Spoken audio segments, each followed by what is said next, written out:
Hello and welcome to episode 259 of At Odds with Wrestling. I am Adam and I am joined by Joe. Joe, why are you always sick? This is propaganda that's being spread by Jonas, a.k.a. Tammy Gucci, a.k.a. former editor of Pod Van Dam. I'm not always sick. It's been a very long time since I've been sick, but this was the big one, you know? This is the one that I've avoided for the last 3.5 years. Is this the first time you got a case of Jovid? Yes, it is. Oh, shit. Yeah. I hit 2. When I get to 3rd, you get like a free like ice cream or some shit. Yeah. So it's funny because After Dark comes out on Friday, which is the whole other thing. I was feeling something on Tuesday, right? Mm-hmm. And I said on After Dark, I'm like, my wife was sick on Sunday. She took a test and it came back negative. And then Monday, my kid came home from school and he's like, no, I'm not feeling good. And then he woke up Tuesday and he had 103 fever. We're like, okay, take him to the doctor. Doctor runs the litany of tests on him. And because it was not the at-home COVID test, it was the big one. They're like, all right, well, we'll contact you with the results, right? And they called at 8 a.m. on Wednesday. They're like, yeah, he has COVID. He has to stay home, so on and so forth, right? Mm. So both me and my wife take the tests again. Now, Tuesday night, I'm like, I got the feelings of something. My wife was sick on Sunday. My kid was sick on Monday, Tuesday. So I'm like, I'm probably coming down with something, but I'm taking all the preemptive measures. I took an Airborne. I'm taking NyQuil and DayQuil and stuff. And then I took the test. I took my temperature, too. My temperature was fine. I took the test, and I've never seen those two lines show up. It's so dark, You got super mega COVID. Yeah, and then so that was 8:30 in the morning on Wednesday, and then at noon, I just got hit with 102 point whatever fever, and I've just not been able to shake it. I've taken 3 cold showers in the last 24 hours. I'm putting cold packs on me. I'm just pouring sweat all the time. It sucks. But I still have, and that was the thing on Tuesday. I'm I still have my sense of taste. I still have my sense of smell. I don't think I have it, but the tests don't lie, and I don't want to take any chances. So, Adam started the show. Now, granted, it's not the same feeling, but again, so this is my kid's 3rd time getting it, and this will transition into you. There was one time early in the pandemic, I was out mowing the lawn and I got stung by multiple wasps. Okay. And I started to have the symptoms of it. And my wife's like, I know you got stung by wasps, but it sounds like COVID, so I want you to go take the mega test. So I had to go over to the urgent care and take the tests, and it came back as negative. But again, that shows you the dangers of mowing your own lawn. Oh, it's the worst. It's the absolute worst. As you alluded to, I always had a guy. I was a person that back when I rented, they whoever owned the property just mowed. So I haven't mowed a lawn since 2002, 2003, around there. And the entire time I've owned a house, I just had a landscaper. And I don't know if I complained about this on Twitter or on the podcast or whatever, but a couple times ago that he was mowing, he's like, hey, there's bees in your backyard. Can you take care of those? I don't think you mentioned on the show, but you definitely sent it to us in DMs and stuff. Okay. Yeah. And so he was pissed. He sent me a picture of these 2 spots in my yard. And we'll get into this in a second. I have a very, very big backyard, but it's also a hill. And there's a couple sections where the elevation changes of the hill, and there are logs that are being used to kind of support the ground. You know what I'm saying? It's at an angle, then it drops off, and it's at an angle and it drops off. So the areas where there's logs, a bunch of yellow jackets moved in. So my landscaper's like, hey, take care of this. And I'm like, all right. And I went and I bought all the sprays and the traps. And I'm out there spraying, running away, doing all the things. And 2 weeks later, he calls me up and he's like, hey, they're still there. I'm not cutting your lawn until you take care of it. So I'm like, all right, well, it's already the fall. And I'm like, I guess I'll just take care of it for the rest of the season. And he threw a fit. He's like, that's how you're going to treat me after all these years? I'm like, what do you want me to do? I'm trying to get rid of the damn bees. I can't. Yeah. So I'm like, I'd be like, I'm open to suggestions. You know, exactly. I'm like, what do you want me to do? I dropped X amount of money. I poured so much poison on them, and they're not going away. Yeah, these are definitely like super fucking bees or whatever. So my buddy who lives in a condo no longer needs his lawnmower, and he's like, just take it, please. You'll be doing me a favor, get it out of my garage. So I take the lawnmower, and I decide the other day, forget if this was Saturday or Friday. It was Friday. All right, I'm going to mow the lawn. I look at my watch. It's like noon. I'm like, all right, this should only take like an hour or two. I get out the hedge clippers because I'm like, oh, when I'm done mowing the lawn in like an hour, I'll do the hedges. Maybe like, I don't know, like I'll paint. I'm like, oh, let me make a whole day of it. I don't know.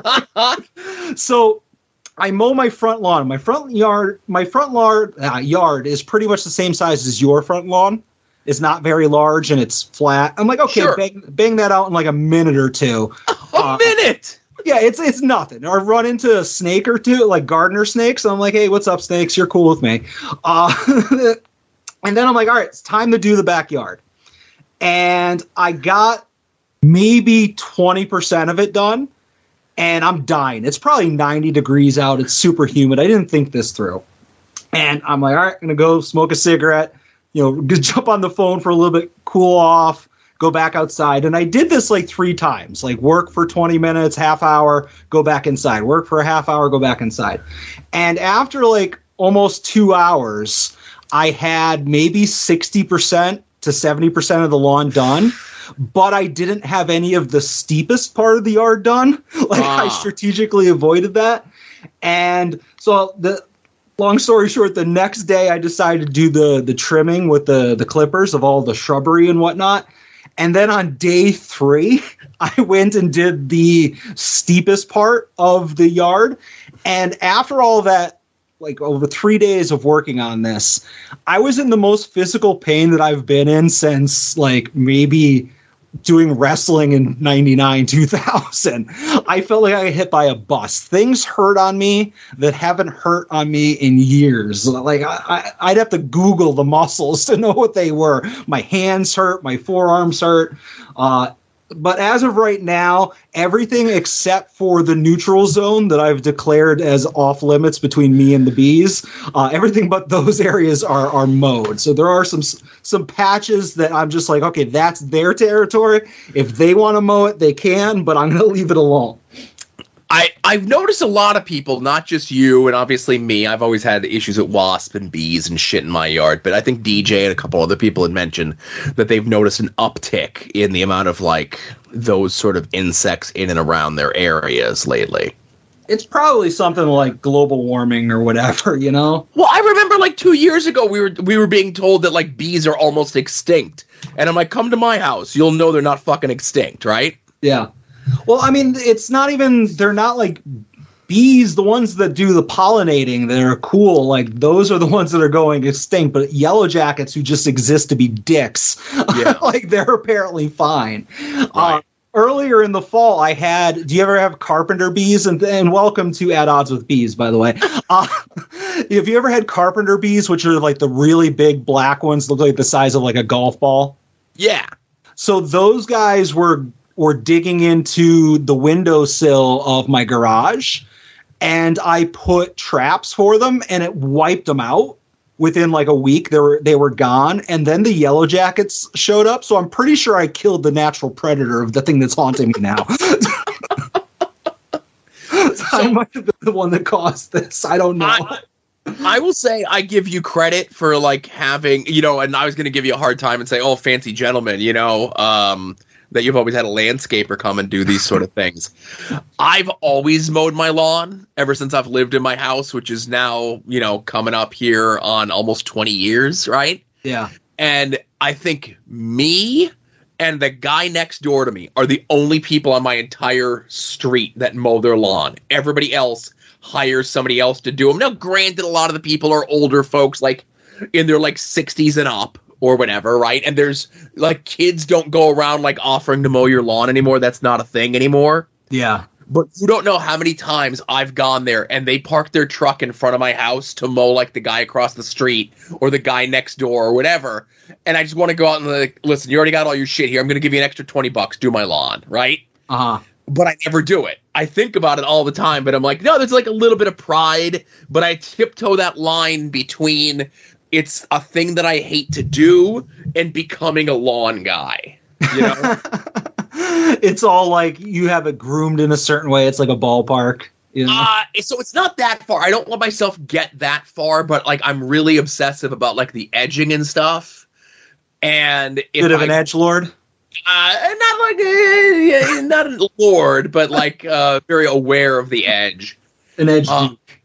And I definitely like when it doesn't look even when I'm done. I'm very upset with myself because I really try to make sure that everything looks even. And when there's a spot or something that I missed, and I notice it like 2 days later, I'll go and get the lawnmower and I'll just mow that one spot.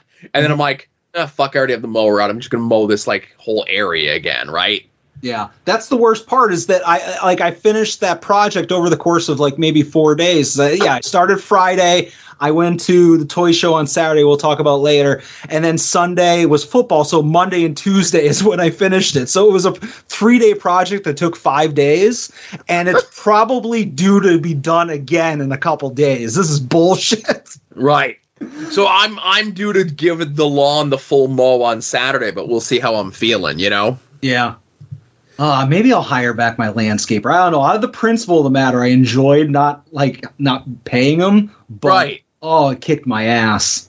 I don't know if you're too proud. How much was this guy whacking you to do your lawn? It was originally $50, and like I said, if you look at it, like I've shopped around, and he was a lot cheaper than anybody else quoted me. And then during the pandemic, he did the whole, gas is going up, so it's got to go up to 55. But it's funny, when gas went back down, it didn't go down. But yeah, $55. But the guy would come over. He'd mow it if it didn't need it. Like you would have like the 2 weeks in a row where it'd be like 90 degrees and nothing was growing. And like you can go out there with a measuring tape and like the grass didn't go up even a millimeter, and he'd mow it just to put his hand out and ask for the money. Right, because he's on the clock for the every 2 weeks. Exactly. And like I would try to like put stuff off and be like, I think he's going to come tomorrow. Let me text him. Hey man, grass doesn't need to come over. You don't need to, maybe push me off a few days. And he would just show up anyways. So I'm kind of glad he's gone. Yeah, I'm glad for you. Thanks. All right. I'll have good calf muscles from this, maybe. All right, let's get into some wrestling talk, huh? I guess. And now, At Odds with Wrestling presents This Day in Wrestling History. All right, so it's a short This Day in Wrestling History, but we have a lot of clips. Okay. All right. So on this day in wrestling history, 26 years ago, World Championship Wrestling held their Fall Brawl pay-per-view from Winston-Salem, North Carolina. This show is probably most remembered for the lead-up to this, the War Games match of the NWO taking on the Four Horsemen. This is when the NWO did the Horseman parody. Okay, yeah, we covered that. Well, I think we talked about covering it, but we didn't do it. Right. I think we probably played the clip when those Mondays were like a year ago. A year ago, 2 weeks ago, we probably played that clip, right? Gotcha. This is when Curt Hennig, who had debuted in WWE 3 months prior, was still playing hokey pokey. Is he a horseman? Is he with Team WCW? Is he with the NWO? It was very clear that he was with the NWO. The only one who didn't believe that he was with the NWO was Ric Flair. Ric Flair gets turned on by Curt Hennig, and they do the gimmick where they slam the cage door on Ric Flair's head, which was an excuse for Ric Flair to go get a facelift. I still argue to this day, like, obviously WCW is obsessed with putting everybody in the NWO, especially people that were recently over in WWF. But, like, if Hennig stayed in the Horsemen, like, maybe the Horsemen would have had legs into that era, because it was dead and buried by this point. It was dead and buried with the Pillman stuff. Like, you weren't a big fan of the Roma? Well, that was before that. Oh, okay. But I think like they had like a little bit of something with when they had it was Flair, Arn, Pillman, and like Mongo. Benoit. It was Benoit. Oh, that's right, because Arn wasn't wrestling anymore. So like Arn was like the spokesperson. Right, Flair, Benoit, Mongo, and Pillman, and then Pillman goes off and does like the half shoot thing with Sullivan to get out of his contract, and I think that is what finally killed the Horsemen. Yeah, and that was 95. That was early 96. That would have been like February of 96. Gotcha. So I'm just saying, like, if you're trying to build brands, instead of just constantly padding the resume of the NWO, you get some of these other stables over. Keeping Hennig in the Horsemen would have been a good idea, hindsight wise. So I think where the NWO really failed, and we could litigate this until we're blue in the face, is the NWO technically should have been guys that jump from WWF to WCW. Mm-hmm. So like you could have teased a thing like Luger being in the NWO would have made sense. Macho being in there would have made sense. Sting, no. And then when they start like adding like your Conans and your Buff Bagwells and your peoples like that doesn't make any sense. But whatever, like it's 25, 26 years ago, who cares, right? Yeah, kind of like the main event Mafia. It's all these guys that were big stars outside of TNA. Right, and then like once those guys start getting scooped back up by WWF for contract, they're like, we'll put Eric Young in there, and like who do we have available, It was a Tito Ortiz in there at one point. Yeah, like Rampage. Shit like that, Yeah. So then, of course, we have our Monday Night Raw versus Monday Nitro head-to-head 25 years ago. Raw is a tough one only because this episode of Raw is one of those show-long storyline deals. Okay. Involving, I know you're going to be surprised with this, Kane and Undertaker and Stone Cold and Vince.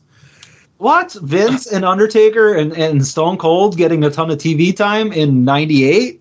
Yes. So the whole crux of the storyline is building up to whatever the next In Your House pay-per-view is, that it's a triple threat match of Undertaker, Kane, and Stone Cold for the title, and it's set up on this episode of Raw that to win the match, Stone Cold has to pin one of those two, or one of those two have to pin Stone Cold. Like, Kane can't pin Undertaker, Undertaker can't pin Kane, and we're still all being led to believe, are Kane and Undertaker in collusion together? Okay. So there's your A story. I'm more focused on your B and your C and F stories, right? Okay. This is also the beginning of The Rock's babyface turn. All right. Where, like, he yells at the nation, and he comes out and helps Mankind when Mankind is getting double-teamed by Kane and Undertaker, who are not working together, but are definitely working together to fight Mankind. I don't remember The Rock being a babyface prior to being the corporate champ, but... Okay. Well, we're going to get there when we get there. So it's the October In Your House pay-per-view. They do a one-on-one match with Rock versus Mark Henry, and Mark Henry, as a heel, beats The Rock as a babyface, right? And going into Survivor Series Deadly Game, The Rock is a babyface. Okay. And it starts here. So The Rock does like a babyface turn for 2 months, and then becomes the corporate champion at Survivor Series. All right. You only remember the highlights. All the lowlights blend together. This is more of a way to get The Rock out of the nation, which is like the B-level heel group, into the A-level heel group of the corporation. Yeah. Okay. But that all kind of starts here. Also, we get like this is the second week in a row that Edge and Gangrel have wrestled each other on Raw to a non-finish. I wonder if that'll lead to anything. Well, until we get to the debut of Christian, I won't get too much into it. This is also the debut in the crowd of Tori. If you remember Tori, Sable's stalker. I love a good stalking gimmick back in the day. But also, if you remember from a couple weeks ago, just on a random episode of Raw, Lord Steven Regal made his debut in a random match, right? Mm-hmm. He looked like shit. He came out to, like, some generic music or whatever it was, and it was just one match. Well, now they've decided to to put a little WWE spice on them, right? All right, play it. This was the first of these vignettes. The great outdoors, full of beauty and natural wonder. Fresh air, blue skies, tall trees. A lesser human might be humbled by its grandeur.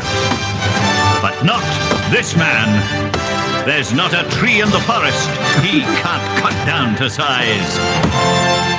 Meet Stephen Regal, a man's man. Looks like Old Man Miz. The Cosplaying as Mick Foley. Miz wished he looked that cool. Oh, how many weeks before I get to hear the song? That's all I care about. It's got to be at least 3 to 4 weeks, because I remember 2 more vignettes, and then he debuts.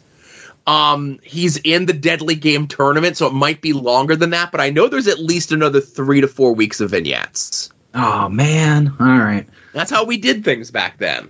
He's a man.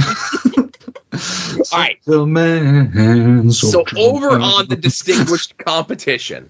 He's a real man's man. Sorry. Did you ever see the bit where him and Danielson had a match? Yeah, and they play the song Yeah. as a rib, yeah. That was good stuff. All right, distinguished competition. Distinguished competition, okay? It's the night after Fall Brawl, the worst war games in the history of things. Now, this is one of those episodes where I wish there was like a through line thread, because there was not 1 but 2 good Jericho segments on Thunder this week. But there was no Jericho segments on Nitro this week, so I have no excuse to play them. You could have just told us that there was like a recap. Nobody would go back and check. This is the beginning of Jericho doing the Goldberg entrance. Oh, man, and you're not playing that? All right, you're going to make me go hunt it down now. I am. This is like, I guess this is when Jericho was like, what would the Thunder equivalent of being a Collider be? Well, no, he was on both shows, but it would just be like sometimes angle progression would happen on one show and sometimes it would happen on the other show. There was no rhyme or reason to it, you know? Yeah, I gotcha. All right. I'm looking for the Jericho segment. I might trim this up in the edit, you know? We'll see. Oh, I love Francine. I know. Listen, I know. It's Francine. No one knows more than me. I was listening to, I was catching up on Between the Sheets this week, and there was like an interview with Shane Douglas from 2002 where he was just like burying the shit out of Francine, just like motherfucking her like nobody's business, right? Oh, Gary. I know. Okay, so here we go. Let's pretend this was recapped on Nitro, okay? I'm sure it was in like some markets. Go ahead. Right. We're going to see this Jericho entrance. We're going to follow Jericho a la Goldberg here. I hate that let's they see have what he's got in store for the Jerichoholics. Debut for Elvis. No expense for outfits. Oh, shit. Jerichoholic Ninja. Is somebody kidding me? Come on, baby, here we go. We're going to rock it tonight. Is this... Hello, Lexington. It's like Jericho made bail. Now, Chris. no. Broom closet. Yep, room closet, Chris. Wrong door. Security right on top of things. It is a big building, guys. Come on. Tonight I'm going to rock ya. Sure that's not Dillinger in that one shirt? No, it's not. No, it's not. No. Close. I hate how they set it up as we're This is going the first to follow here, and Jericho's entrance like That's a wall. I got a room like that here. Right, they should have. Yeah. He's It's lost. 2 on the nose. It's great. Yeah. This is good. And I'm sure the Jerichoholics out there, and I'm sure there are only about 3 or 4 of you out there watching. They're enjoying all of Hey, this. Jericho, we only got the building till midnight. It's my night tonight. I'm the TV champ. Come on, baby. By the time you find the ring, you'll have to shave again. Now, I'm going to point out something here to you here. Okay, here this we is go. it. This is the door, right? Jericho went outside. Now, watch the door. Oh, It no. opens, yeah. Yeah. Okay, Wrath is watching on here. Hey, they can sound the bell. Wrath can win this thing. Well, not on a count out. I know he doesn't want that. He wants to shot the television bell here. You're right. It is a little bit amusing, and it couldn't happen to a nicer guy. But the fact of the matter is, Wrath wants to get in there, tangle with this guy, and legitimately take that strap off of him and become TV champion of the world. I want to know where his security went. Chris Jericho has been locked out of the building. Is this a first in pro wrestling or what? I mean, that's good. The security's up with the nacho and soft pretzel guy, by the way. Yeah, I don't know. Is he screaming at his security or not? That's the hardest Jericho's tried to get into a building since January 6th. Oh, that's his wife. But so Wrath goes out and gets him and everything. But like even at like it's such a poorly set up shot. Like Jericho tries to fake like the door is locked and it opens, and then in that last shot, like in the distance, you see someone come outside through another door. There's a thought that counts. That didn't bother me. Yeah. So unrelated, this is also the beginning of them doing an undefeated streak with Wrath. Okay. Which will have a payoff in about 2.5 months. Where he probably jobs to Goldberg or something like that. You're so close. You're so close, Adam. You're so close. But I wanted to play the Jericho segment, which means we're going to dump another clip. On this episode of Nitro, you know, obviously you've got the continuing Hogan Warrior stuff. There's no Warrior promo this week, but this is the week that he kidnaps Brother Brutai to recruit him into the One Warrior Nation. Okay. This is also the beginning of during Rick Steiner matches. There's a mysterious laugh that is piped in over the PA system. All right, I don't remember that. Okay, that is a payoff at Halloween Havoc, but I have a feeling I might have to play that clip when it comes up because it's worth it. All right. This is also the beginning of the drunk Scott Hall angle. Okay, just the angle. You know, he's acting. Right. So this is one of those things where, you know, to play off of his actual real personal issues, which were at the time very bad, like getting into fights with people, security people, groping like fans at mixers, getting into a very public divorce with his wife over this. So they decided to make it into a storyline. Sure. Right. Makes sense. Yeah. But the big one, Adam. So it has been almost 5 months since Ric Flair has been on WCW TV. Back when WWF started to turn the tide in the ratings, they were going to do a Horseman reunion show on an episode of Thunder unannounced. Ric Flair had already gotten time off to go to one of Reed's wrestling meets. Mm-hmm. So Bischoff decided to sue Ric Flair and hold him in breach of contract. Yeah, I remember. The two sides have been going back and forth with each other for months. Now, we haven't been playing the clips of them because, again, a lot of them are on Thunder.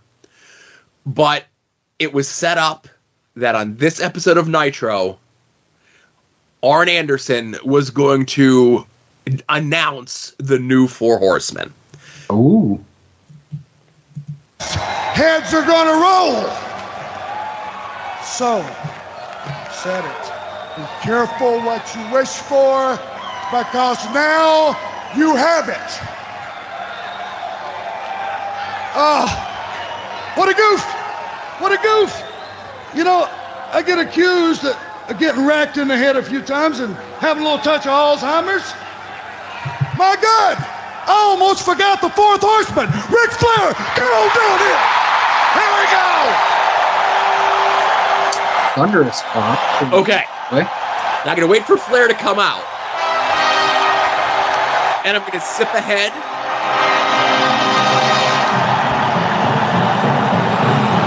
Because once Flair comes out, his walk to the ring and him getting into the ring, it's literally the crowd on their feet cheering for 3 minutes, nonstop.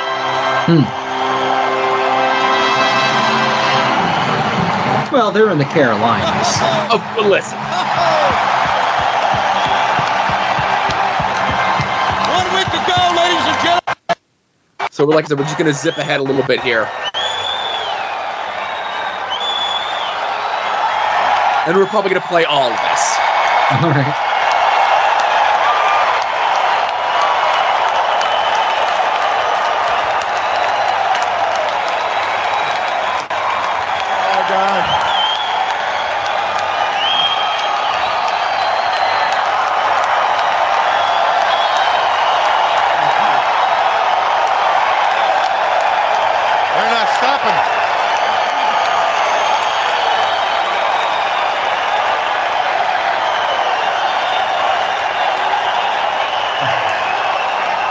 Thank you. Thank you very much. I'm almost embarrassed by the response. But when I see this, I know that the 25 years that I spent trying to make you happy every night of your life. I just want to point out there, 25 years ago, Ric Flair was saying 25 years ago. Okay, and Ric Flair's still doing it today, right? To an extent. I don't know if he's making people happy these days. But. Well, those people that he signed autographs for in the produce section of the Giant Eagle out in Cleveland this past weekend were very happy. All right, makes sense. Was worth every damn minute of it. Now, somebody told me that the Horsemen were having a party tonight in Greenville. Could that be true? That the most elite group that Eric Bischoff said was dead is alive and well.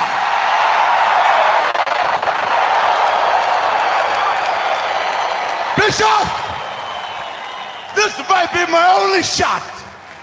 And I gotta tell you, I'm gonna make it my best. Is this what you call a great moment in TV? It's wrong, because this is real. This is not bought and paid for. It's a real life situation.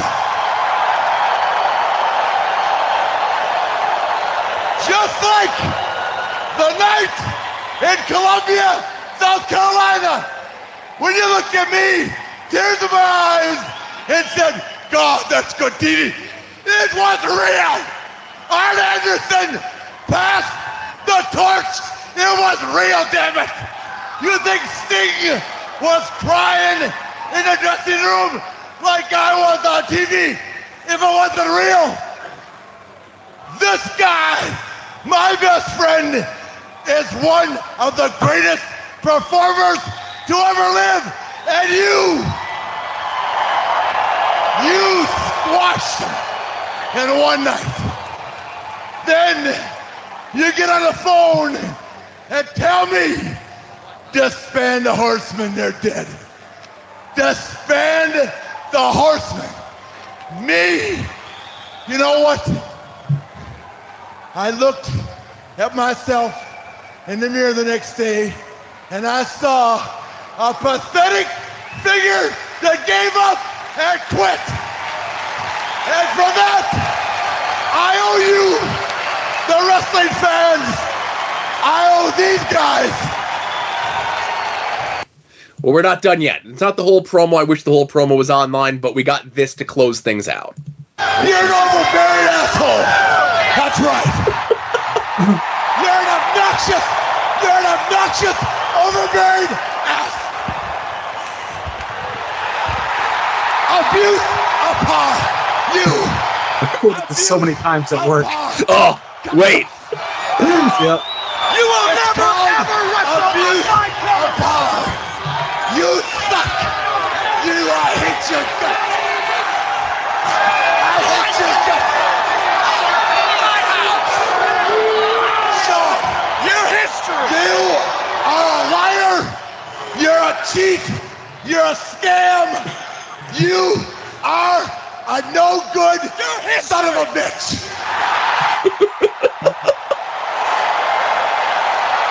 Fire me. I'm already fired. Fire me. I'm already fired. Oh, so you need the setup to get to that point. I love the whole promo, but you know it's real because Bischoff comes out in his polo shirt tucked into his jeans, not his guy Eric, a leather jacket, right? Yeah, that's his San Francisco jersey, like his Giant jersey. Yeah. And Flair saying "abuse of power," you and "fire me, I'm already fired" are two of my favorite lines in history. Not just in wrestling, just any time of people speaking. Great moments in public speaking. Yeah. Oh. Like, ask not what you can do for your country, nothing to fear but fear itself, and fire me, I'm already fired. So this is WCW attempting to do a bunch of reality-based storylines, taking the heat between Bischoff and Flair and turning it into a storyline, taking Scott Hall's alcoholism and turning it into a storyline, which I get, right? Mm. But then you're doing these things on a show where, like, the Ultimate Warrior is showing up with smoke and mirrors, and, like, it doesn't fit, and, like, I know you're going to come back and say, well, WWE has, these reality-based storylines and Kane and Undertaker doing magic. I say Undertaker's kind of grandfathered in with doing magic, right? Yeah. I mean, AEW will have, like, a Blackpool Combat Club segment, and then they'll have, like, House of Black being spooky.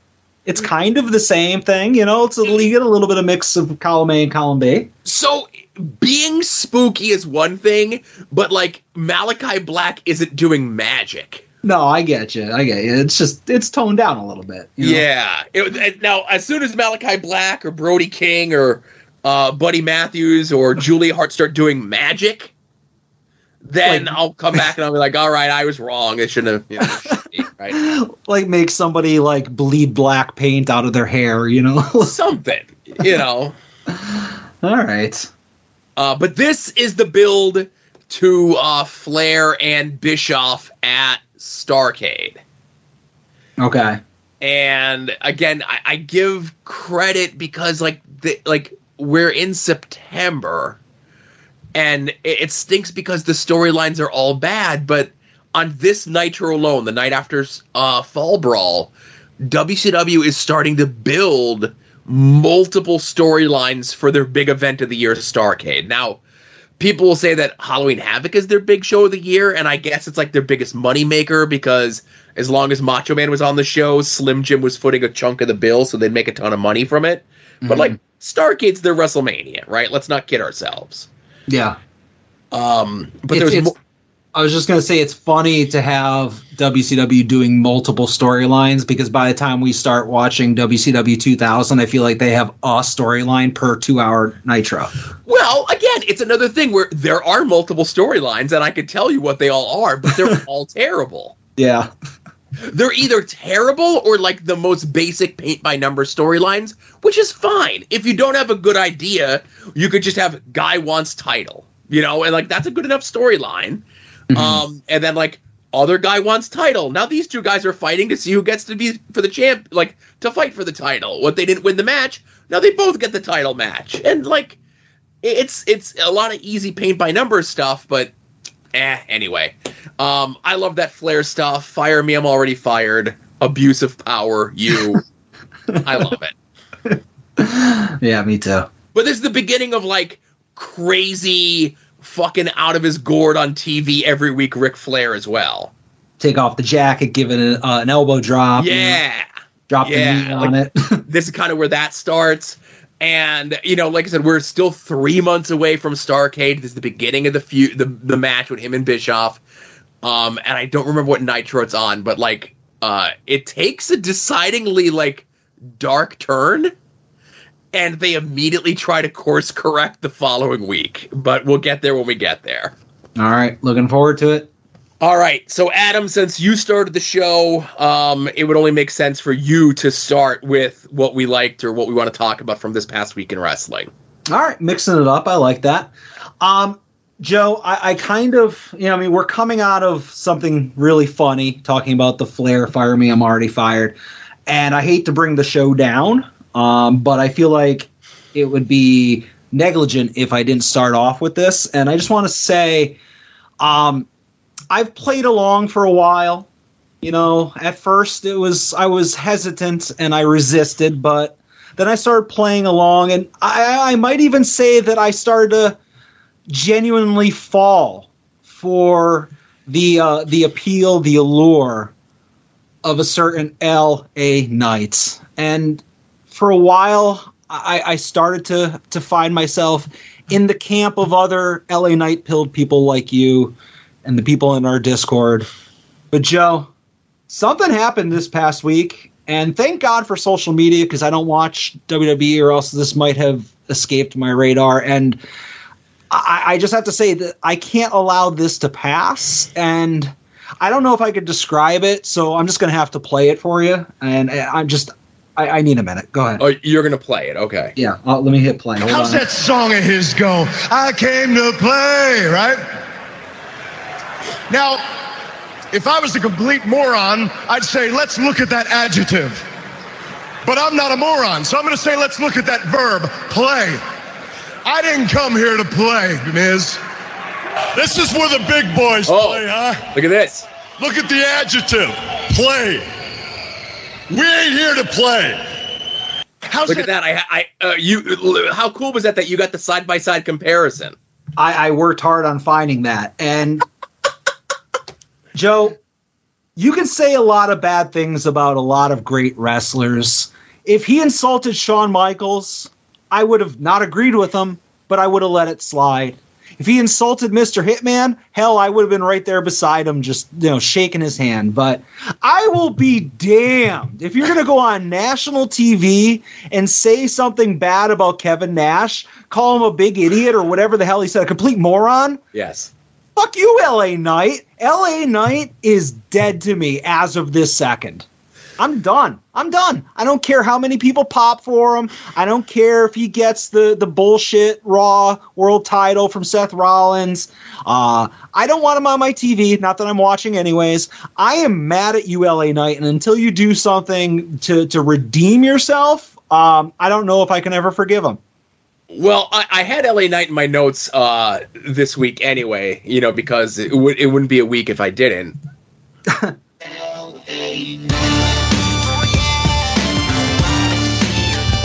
I could play the whole thing, but I'm not gonna. So on SmackDown this week, they did his first brush up against Paul Heyman as well. Mm-hmm.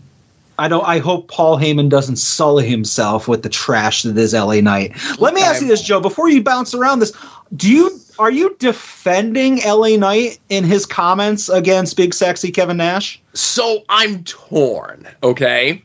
Because before you finish that, because I say you're either with Kevin Nash or you're against him.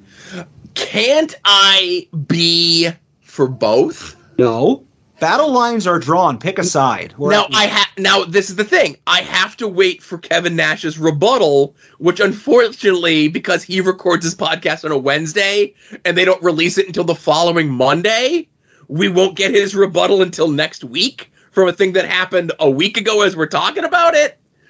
But for weeks, nay months on his podcast, Kevin Nash took shot after shot at LA Knight.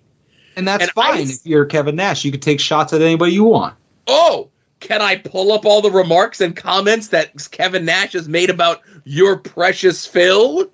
That's fine. If I had to choose between Precious Phil and Kevin Nash, I'm picking Kevin Nash. I don't see how this is difficult. So I have to wait to see what Kevin Nash's rebuttal is, only because it was a point where Kevin Nash was talking such mad shit on LA Knight. You could only go one of two ways, which is what I thought LA Knight was doing one way, which was just ignoring it, right? Mm-hmm. Which would just be the best thing to do, but Kevin Nash has been relentless against the guy. So he works for a company that we're led to believe is run by Kevin Nash's best friend, Paul. And I'm pretty sure that line probably got cleared by Paul, who probably gave Kev a heads up. But I can't really comment on it for sure because I'm going to guess the fact that LA Knight waited this long to say something is that these parties, probably through Triple H, came to some sort of agreement that, like, I'm going to take a shot at you on TV. Are we cool? Okay. I don't buy it. I don't like it. The whole thing stinks. I think you need to pick a side, and the choice is clear. Not unlike many people before us. In this particular instance, I'm a fence sitter. I'm not going to pick a side. I'm picking both sides. I hope we get a mark picture of the two of them saying we worked Ollie's, which is, I think, what we're going to get. All right. If that happens, and only if that happens, I might be willing to allow LA Knight back into my television, my household. But until then, you can come on the show and eat my John Cena hat. How about that? All right, yeah. Until then, at the very least, LA Knight's on notice. All right. So we crossed over on that, but I'll go next and I'll say Becky Lynch winning the NXT title. Yeah, I saw on Twitter or something like that she was going to NXT, and I still record NXT, and I was like, oh, I'll check out Cora Jade, see what's going on, and I never got a chance to, and I saw the hashtag and new women's champion. I'm like, all right, well, it's spoiled, but that's cool, I guess, because they've been sprinkling a bunch of people with Dom down there and Baron Corbin, and a lot of people are regulars. Ricochet was down there for a while. I don't mind it. Person. Can you really get the full breadth of what Cora Jade's up to if it's not a full Instagram photo shoot? I mean, you can kind of get the gist of it, but if I need any more detail, I will just go and look at those pictures. I've saved them in case anything should happen to them. So yeah, I don't know. So you could look at I like Becky Lynch. I think she no one will ever say she's the greatest between the ropes wrestler, but when it comes to WWE sports entertainers, I don't think there's anyone better. And I think just her being in NXT is going to help a lot of the people down there just getting time to be with her, spend time with her, talk to her, learn from her, be in the ring with her, whatever it is. She was all over the show. She was in multiple backstage segments, different people on the show rubbing up against her. Not literally like you and Cora Jade. But this definitely feels like Becky saying hey, I still want to work, but there's really nothing for me to do on the main roster right now. So why don't I go down to NXT for a couple months and play a little bit down there? But then you could also look at it the same week that Becky decides to go down to NXT is also the same week that Charlotte's push is renewed. They bring Nia Jax back full time. And Becky's like, you know what? I'm good. Yeah. I assume she. Well, no. Do you think she lives in Florida? All the wrestlers live. Yeah, I think pretty much everybody in WWE lives either Florida or Florida adjacent for the most part. Yeah. So it's you don't have to travel for a couple weeks. Just spend time with her kid. You can't beat that. Right. Putting the NXT title on your resume, in the WWE world is impressive because she never had it the first time around. Right. But yeah, no, I mean that's cool. I'm still not going to watch, but good for her. You were mentioning that Becky Lynch, nobody's going to ever say that she's the greatest in-ring worker or anything, but she was probably the first. I don't want to say that, in my opinion, the first woman wrestler in WWE that you cared about the storyline and the character more than watching. Oh, that's just a pretty girl. You watch it back in the day, Trish Stratus or Sable or whoever, and you're oh, it's a pretty girl, and if the match is fine, whatever. But the man and her with the busted up face and all that stuff, that was shit where you were kind of treating it. I hate to say this, but you were treating it equally, for the first time ever. Right. When they brought, as they called them, the 4 horsewomen up from NXT of Charlotte, of Bayley, of Sasha, of Becky. Becky was very clearly pegged as number 4 in that group. Yeah, because she was the Irish jig dancer. Right. She was not. No, well, actually, so by the time she was steampunk girl by this time. She was steampunk girl by that point, yes. But she was looked at as she's a good hand. If these 3 need someone to work and have a decent match with, she's here. Yeah. And it would have been weird if they called up 3 of the 4 horsewomen and left her down there. She was definitely looked at for the first 5-6 months that she was on the main roster as an afterthought. Yeah. And she made her own opportunity. She saw the opening. The crowd really took to her, and it was one of those few times where when it happens and it's lightning in a bottle like that and WWE sees that crowd reaction. Now, granted, they did do it immediately. I think we talked about this before in the show where they do the whole thing where, she has the match at SummerSlam with Charlotte. She costs, it's a triple threat or whatever it is. and people were already sick of Charlotte at that point. And Becky was supposed to very clearly be turning heel.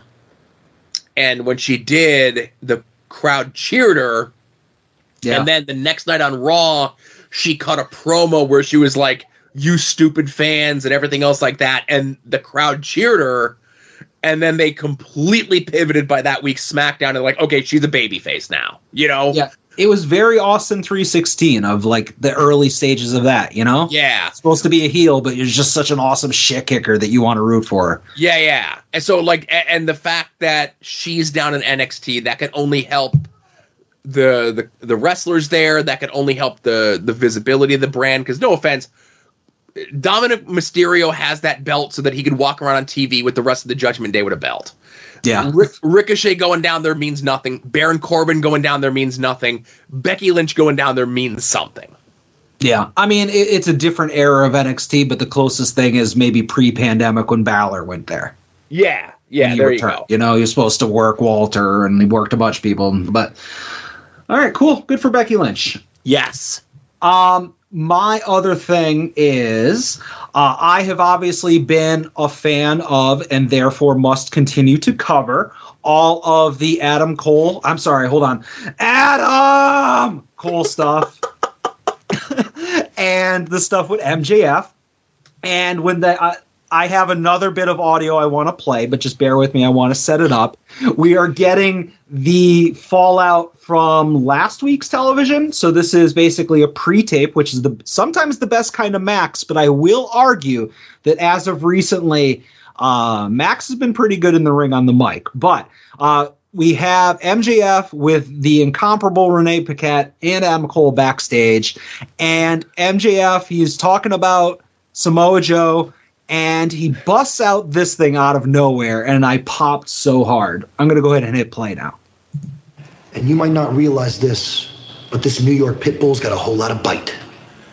September 20th Grand Slam, you better pray to God you don't win this tournament, Joe. Because let me make you a promise that is crystal clear. If you wrestle me, I am going to choke you out. I repeat, if you wrestle me, I promise on my life, I am going to choke you out. And if you don't believe me, let me get it through your thick, fat skull with some simple math.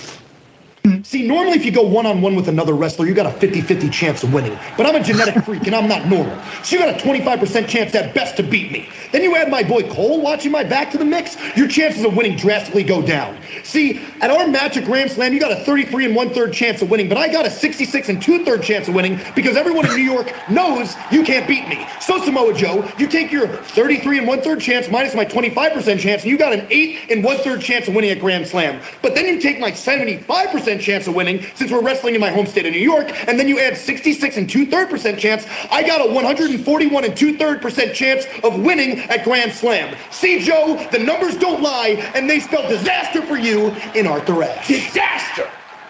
Because we're better than you, baby.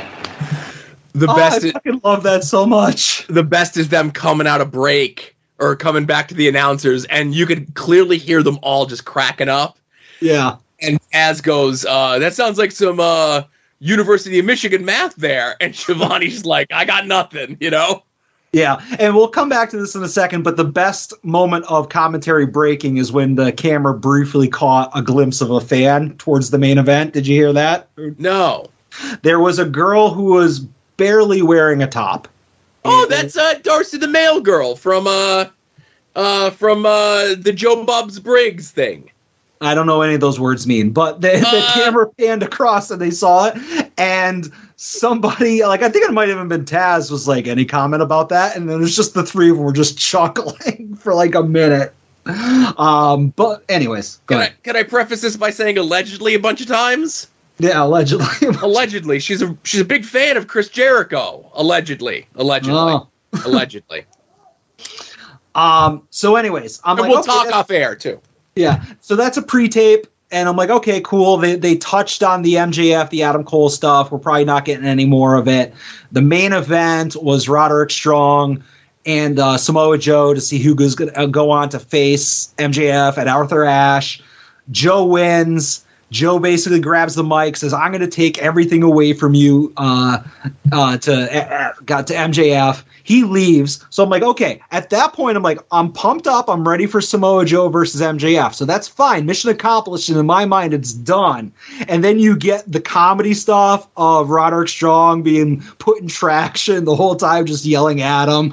And Adam Cole's like, I'm right here. I can't see you. It was awesome. And then at the very end, I'm like, this is a very weird way to end the show. But Joe comes out and just annihilates Cole and says, I told you I was going to take everything from you. And just Samoa Joe's a scary looking motherfucker, but the visual of him almost psychotically choking out Adam Cole to end the show, I'm like, holy shit, they've done such a great job over the last couple of weeks. Not necessarily rebuilding up Samoa Joe, because I don't think they've done him wrong, but just pushing him up even further as just this killer. Like he was a mid-card killer before, but now it's like, here is a potential world champion killer. And I don't think he's going to beat Max, but like, I really liked all those little pieces that on their own were entertaining over the last couple of weeks that all came together into one storyline to finish the show. Yeah. Nothing better than a pre-taped, pre-produced Max segment. Yeah. I want to see how many takes that took him. I don't think I'm going to guess that Max ain't a one-take Jones on that one, because that's a tough one to get through, you know? I mean, if you're a wrestling fan, maybe you've been practicing over years. I don't know. Maybe. How many wrestling promos can you do verbatim? A lot. Well, there you go. And he's a theater kid. He performs. Yeah, I'm not a theater kid. Anyway. Yeah. Is that being said, Samoa Joe versus MJF. So here's where I run into a bit of a problem in regards to the match itself, okay?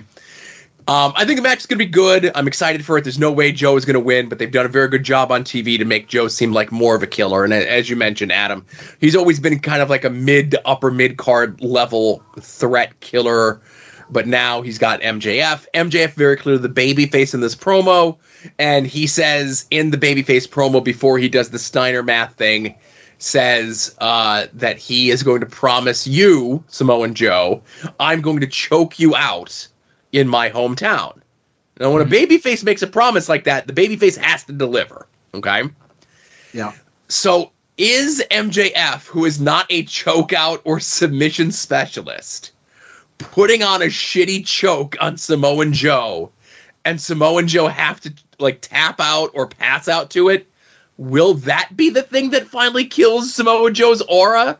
Or is Joe at a point where he's untouchable?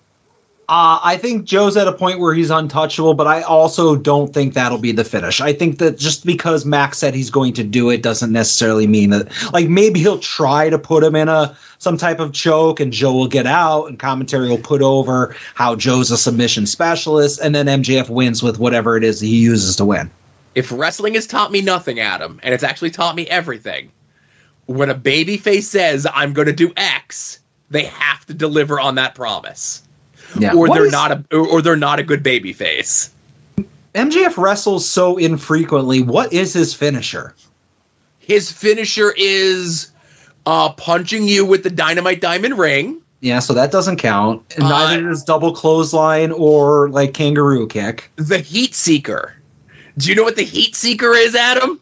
Isn't that like the DDT off the ropes? The pile driver thing off the ropes, yeah. Oh, okay, yeah, all right. That's technically his finisher. That's a lame finisher, all right. I know, it's a shitty finisher. Yeah, I mean, just come to think of it, for a guy who wrestled like 5 times a year, if that, and like cheated in most of them prior to turning babyface, I was like, I can't remember his finisher. Yeah. All right, but... yeah, so I just really liked all that stuff, and Joe's badass. That was a scary image to end the show. Yeah. But Samoan Joe's the best. Yeah. Do you have anything else? I do. I got one more thing, and that would be, as we're recording this today, the PWI 500 came out. Oh, okay. And listen, man, I'm an old school magazine reader. You know, PWI 500 still means a little something to me.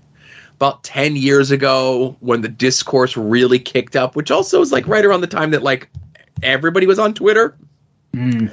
I did a thing back when I was still Leonard F. Chikaris, and I did the LFC whatever, and I just had people send me a message if you want to be on the list. And I just did a random draw, which I'm like, me doing a random draw is just as valid as what PWI does, right? Yeah. And I'll give you maybe the top 50, maybe the top 100 means something. I had asked if any of the AIW regulars were on the list.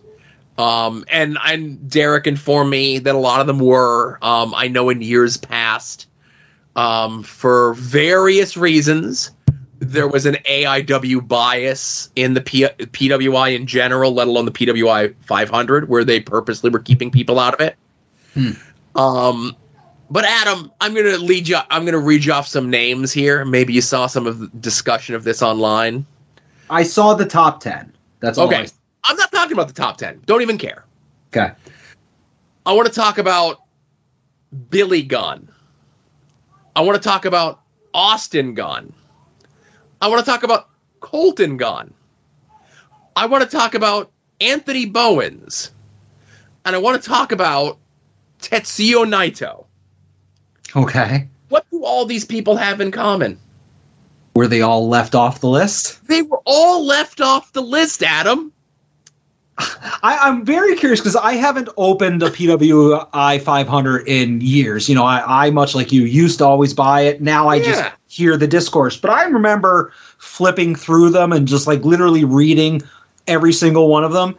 And I have to imagine, even in the year 2023, there has to be hundreds, or let's just say at least 100 names in there that are nobody indie people that aren't streamed, that or maybe are 10 years past their prime or have never been on TV or whatever. So it's how did these 100 indie nobodies get in, but the Acclaim didn't, and Naito didn't, and the because of people who work at the PWI bias. That's how. Which stinks. And I almost get, I don't want to sound I love AIW. There's a lot of wrestlers in AIW that I think should be right now stars on national television. Yep. But I can understand if you live in Texas, you live in California, you live in Florida, and maybe you don't listen to this podcast, you don't listen to Pod Van Dam, you don't listen to The Card Is Going to Change, and you just don't know about AIW. That is possible. And you can just be ignorance, or not in a bad way. You're just ignorant that the production exists, that Josh Bishop, Maserati West, all those people, Josh Navarro, that they exist, and that's fine. That's not your fault. You just weren't exposed to it. It's not like you can be flipping through the channels and stumble across it. But how do you exclude the hottest tag team of all wrestling the past year? Let's say maybe them and the Usos, them and Seth or Sami Zayn and Kevin Owens. So that's the fucked up part about it is Max Caster's on the list. Oh, okay. But Anthony Bowens isn't. Billy Gunn isn't. So I can excuse, if I'm trying to assign logic, okay, Billy Gunn's wrestled 3 matches, and yes, but he's Roman not. probably He's 4. wrestled tons more than 3. No, I get it, but and Roman's probably wrestled 5, and he was number 2. Right. So and Max has probably wrestled 4, and he's in the top 20 or whatever, right? Yeah. So the PWI, at least in the year 2020, the PWI 500 in the year 2023 seems easy to me. Look at the 2 national televised programs.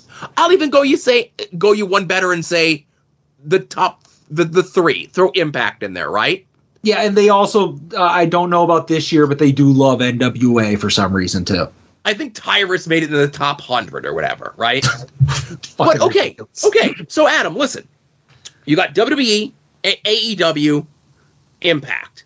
I'll go you one and I'll say throw the NWA in there. And I'll give you one more and I'll say throw NXT in there, okay?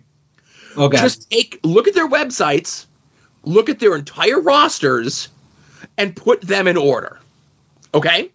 Mm-hmm. And then however many spaces you have left, figure it out from indie people from there. There's no reason that you should be missing people that are on national television on a weekly basis for the entire year and have held multiple titles in that company and you just forget them. And like they put Japanese people on there that have wrestled in America. So now we're up to like, you want to include New Japan in there? You got 6. You got 6 promotions. That's going to take up your first 350 of people, maybe less, right? Yeah. And if the rest are a bunch of the other 150 are a bunch of indie jamokes, and listen, some of my best friends are indie jamokes, right? Yeah, nothing wrong with being an indie jamoke. But the fact that you look at like you miss multiple people from national TV is crazy to me. And that shows a laziness, that shows a bias for some reason, and that just shows a poor editorial staff. And this is not the first year that it happens in PWI 500, and it won't be the last year that it happens. And I don't even care about the rest of it. I care more about the people that were left off the list. Yeah, and it's not like, oh, they forgot Dr. Luther or Angelico. You know, like, looking at the rosters of AEW. They legit forgot, like, one of the most important wrestlers of the past year in AEW, you know? I don't know. But hey, Orange Cassidy number 8, I mean, that's cool. That's cool. Yeah. I wonder where Broski is. Any word on that? He was 13 last year. Yeah, I don't think he's that high. Oh, man, that's a shame. Yeah. I would have assumed he would have been up to at least 12. Yeah. So that's all I got. You got anything else? I'm just going to end this with saying this is the last podcast that we're ever going to do where Eddie Kingston isn't the Ring of Honor champion. So yes, enjoy that. You know, next week we'll pop the champagne, and, you know, I'm sure it'll be a great match. So looking forward to that. That's all. Yeah, I'm looking forward to it too. I hope everything works out for Eddie and all parties involved going into that match, you know? Yep. I think Eddie Kingston could be in a full body cast and would still in front of his home crowd still bring that championship home. I want to see Eddie Kingston, Eddie Champ. You know? You're singing to the choir when it comes to that sort of thing, but I don't want to jinx it too much, you know? No, I hear you. I'm the one saying it. I have no sway over the world. That's true, you don't. Yeah. So, hey, we got homework this week, right? We'll be doing that over on the Patreon. We'll be discussing the movie Roadhouse. Yep, Roadhouse. And I'll just say this here. Of course, Adam assigned this because Terry Funk was in this. Yeah, in my memory, I thought he was in it much more. But now, see, conversely, again, no spoilers, I thought he was in it much less. Oh, see, then it balanced out. Yeah. You know, our combined level of expectations are fine. Yeah, I thought, like, literally he was in, like, 2 scenes, but he's in, like, 6. Yeah. But, all right. Yeah, look forward to recording that later tonight. Yeah, so then, of course, there's no pay-per-view this weekend, so I have my homework that I'll be assigning, and this is something that came up a while ago because the way that they have the taping schedules listed on Cage Match. But we will be discussing the episode of WCW Saturday Night that aired on February 12th, 2000, featuring such matches as Disco Inferno taking on Barry Horowitz, Buzzkill, still a thing, taking on Bobby Eaton. In the year 2000, all right. Norman Smiley taking on Shark Boy. Oh, Shell, yeah. And the Mamalukes defending their tag team titles. Not against Crowbar and David Flair, but against Idol and Lane. Ooh. Will there possibly be a cameo of the most important person of wrestling in the year 2000? One can only hope. Oh, fingers crossed. So I don't know if that's available on the network or anything, but I'm sure if you're a Patreon subscriber, you'll be able to get a link to that probably sometime on Friday. Mm-hmm. As we're recording that. And Adam, are we ready to get into some voicemails? Yeah, let's do it. All right. Go, Adam. Hi, it's the other JB here. So, I'm going to be honest, I haven't watched Dynamite this week. So, I am curious about how our boy Roddy Strong did. I'm going to tune in and listen and find out, but otherwise, I would be curious if you all have any recommendations about his time already. Thank you much. Well, it's understandable that other JB would not be watching the product right now. They're a little bitter, and that's understandable. You know, you don't want to watch your former employer's product, you know? He's still technically employed. Yeah, no, I know, but still, like you're at home, you got yelled at, maybe you're coming back, maybe you're not, it's a rough time for other JBs. So I don't want to. It's not my place to speak, But as far as Roddy versus Samoa Joe, I'm sure it was a great match, but I'm going to be honest with you, I kind of had it on and I was like doing other things because I knew Joe was going to win. Unless there was like a shit ton of schmozzing from the Kingdom, like I just knew it was going to be Joe versus Max. So for whatever reason, that didn't have me invested in it. But what'd you think of the match, Joe? Well, okay, I thought the match was good, but I think what other JB is looking for, like they have done in the past, where they're looking for Roderick Strong match recommendations, maybe. Well, yeah, I mean, but they also said like, oh, they didn't watch the match. That's all. That's how. Oh, okay. So yeah, I'm gonna say. It was good, but obviously it was more of a storyline and angle, trying to serve two masters and everything, Yeah. That being said, Roddy is like one of those like sneakily really good guys when it comes to wrestling. Yeah. And he's been consistently good for maybe the last 20 years. Go back and I'm trying to think of stuff off the top of my head. Like he had a really good run of stuff in NXT. He had a really good run of stuff in ROH, like in his tag team with Jack Evans. Yeah, I'm probably in the minority if I say go look at any Undisputed Era War Games. That's not just a pure Roddy thing, but I thought those were great War Games matches. Yeah, and again, I'm just trying to think off the top of my head, but Roderick Strong is definitely someone I think who gets overlooked. I mentioned it last week, and if you just want to see a murder, there's the match of him and Danielson against the Young Bucks in PWG. And I think somebody in the Discord pointed out that the Young Bucks were supposed to be baby faces, but they were getting booed. So Roddy and Danielson were like, oh, well, what if we just kill you guys, and that'll just get you guys a bunch of sympathy, and then the crowd will have no choice but to cheer you, and it didn't work out that way, right? They should have killed them harder. That's true. They should have killed them harder. Now, I will say, I do have a lot of blind spots in my Roderick Strong viewing because I haven't watched a ton of PWG. I haven't watched a ton of Evolve, and that's where he did a lot of his stuff. But Roddy had a multi-match series with Danielson in ROH in 05 that are amazing matches, right? Mm-hmm. So I say go check those out. If I'm gonna say go look up the I think it's 05, 06. Excuse me. It was leading up to the title win of Danielson, when he first won the belt, and then they had other matches 05, 06 Danielson versus Roderick Strong matches from Ring of Honor are my highest recommendation. So check those out. All right, cool. Thanks, other JB. Hope you're staying busy on your little vacation. I was wondering at the very beginning of the call why they were saying my name that way, but I'm like, oh, it's because they have to say your name like that.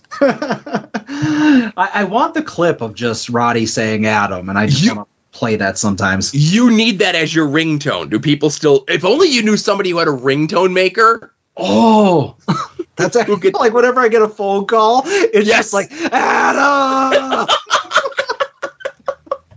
There's no mistaking whose phone that is. Yeah. Oh, I love it. All right. All right. Next call. Hello, gentlemen. Kevin here. I know Joe's sick. That's I true. hope you're doing all right overall. I'm not. When I had COVID, it knocked me out for 2 weeks. So I hope the best for you. I know Adam fought the lawn, and the lawn won. And plus, of course, all this had happened when there's a Patreon show this week, too. It's not like it could have happened a week that you didn't have to do one. So I'm going to keep it very quick today, for once. 2 quick thoughts. One, I'm only watching Dynamite because, really, please, I hope Eddie Kingston wins the ROH title, and I need to see that live. Oh, my God. I'm very hopeful. 2, if Jade Cargill jumps to WWE, she absolutely main events WrestleMania while she's there. That woman is an attraction. She, we've said, female, what was it, Hot Goldberg? Female Undertaker. She's an attraction that will sell tickets, and WWE is going to make a lot of money if she actually jumps. Question, though. Okay, CM Punk got fired. Good. deserve to, but there's Collision up in the air because Collision was supposed to be the CM Punk show. If Edge jumps to AEW, is Edge a big enough name to put him on Collision and use him as the linchpin to carry that show? Quick question. Hope that's enough. Hope you guys feel better. And I hope that all of you are contributing to Joe's medical bills by supporting the Patreon show. Talk to you later, guys. Bye. I do a little Mick Foley thumbs up every time. He gives us one of those cheap plugs. Listen, I could give you my PayPal or I Venmo now. I have Venmo. I can give you those if you want to. You own drugs on the side? Yeah, listen. I'd rather not get into it, but. Yeah.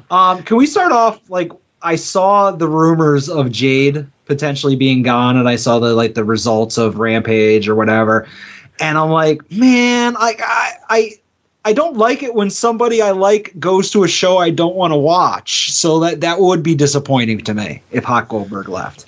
So my question, so while that discourse was going on, I was dying. Mm-hmm.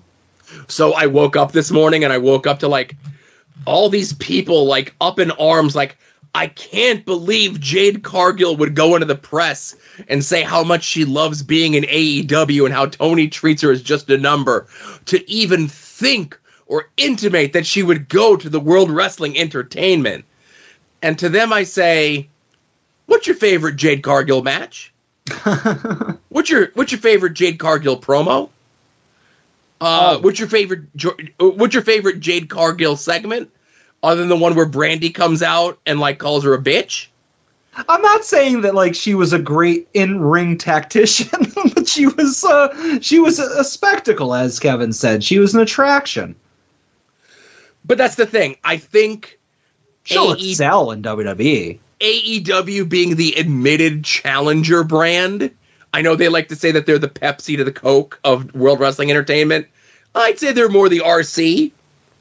Because nobody likes Pepsi. But I think they did all they could with Jade at this point in AEW. Yeah, I mean, WWE is going to make her a star, not a wrestling star. They're going to make her a capital S star. Oh, yeah, and I agree. Like, she could be main eventing one of the Nights of Mania this year if they went that way. If they went with a women's match, you know? You treat her as a star the minute she comes in. I know it's easy, lazy booking to say someone comes into the Royal Rumble as a surprise. Mm-hmm.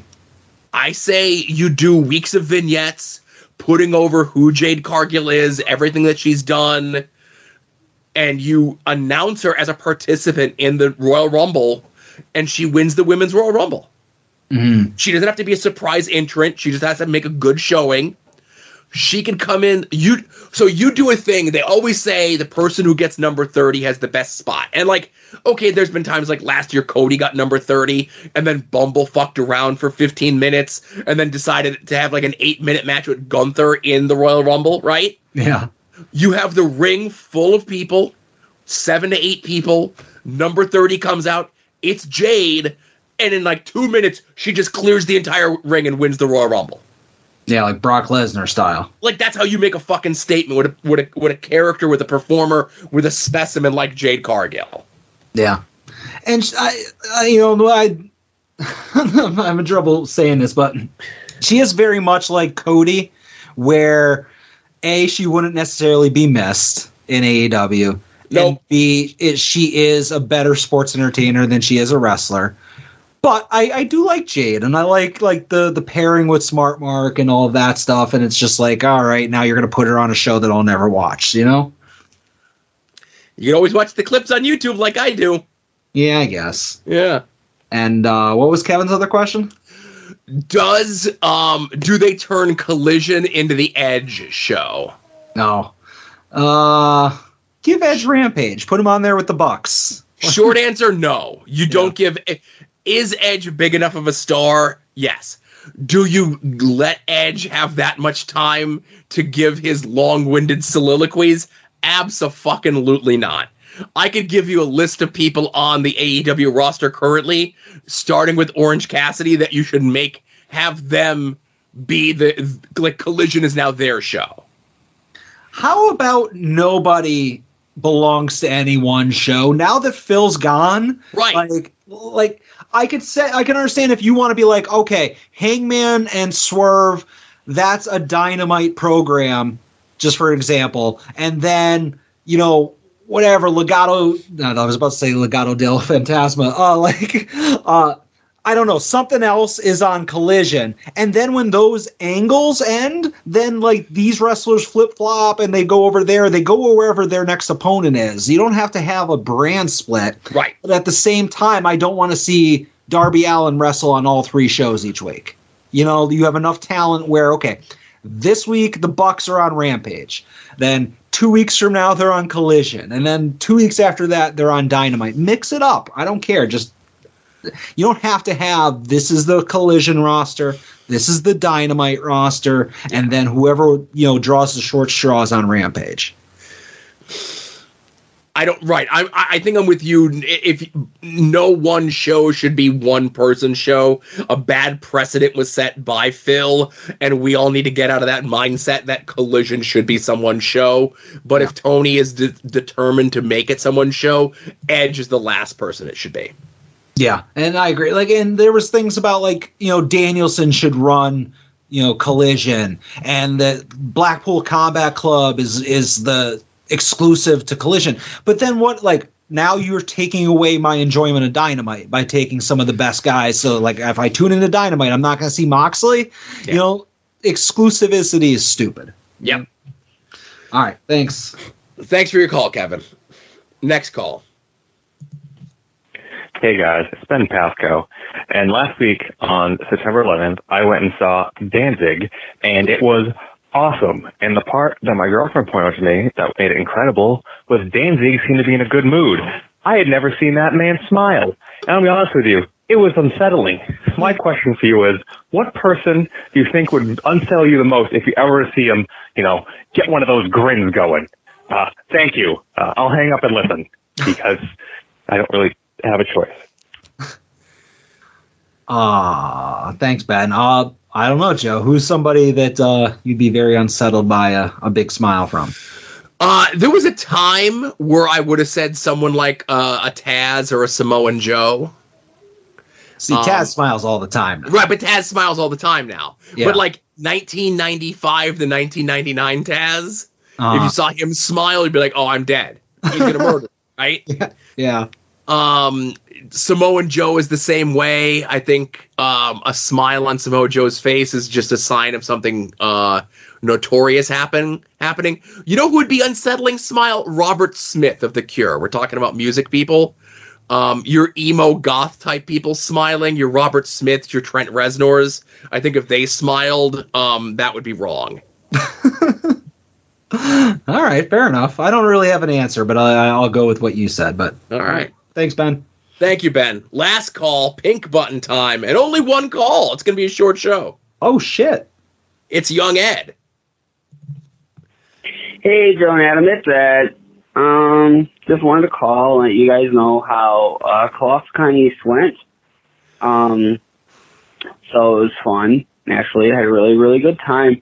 So my panel, specifically, started off with technical difficulties.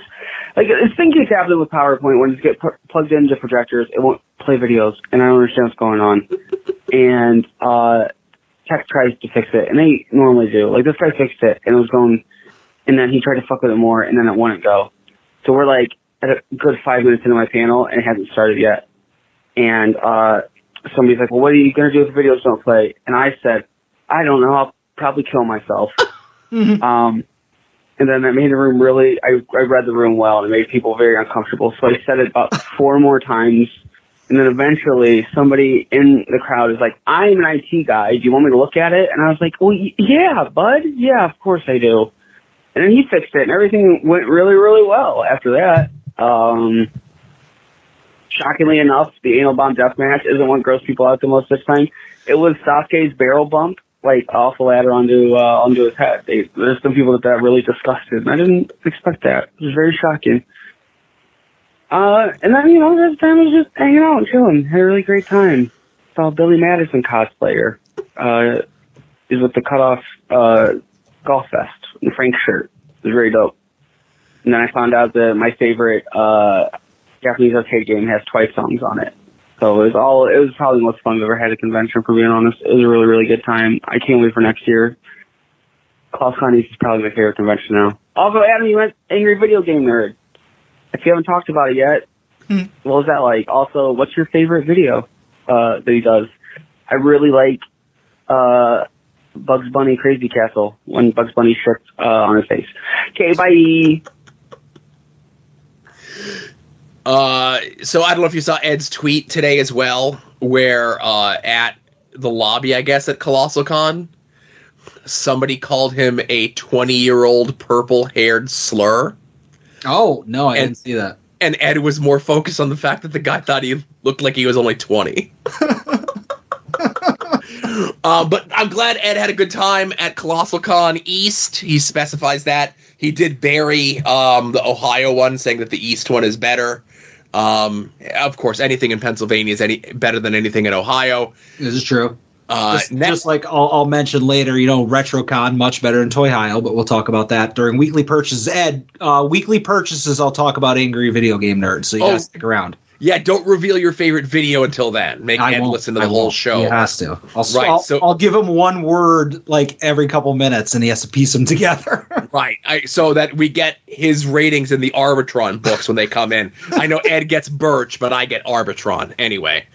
But Ed, when ColossalCon East registration opens up again, give me the Iggy so that we could put our press passes in, so we could get free passes, and maybe you could even get free passes too.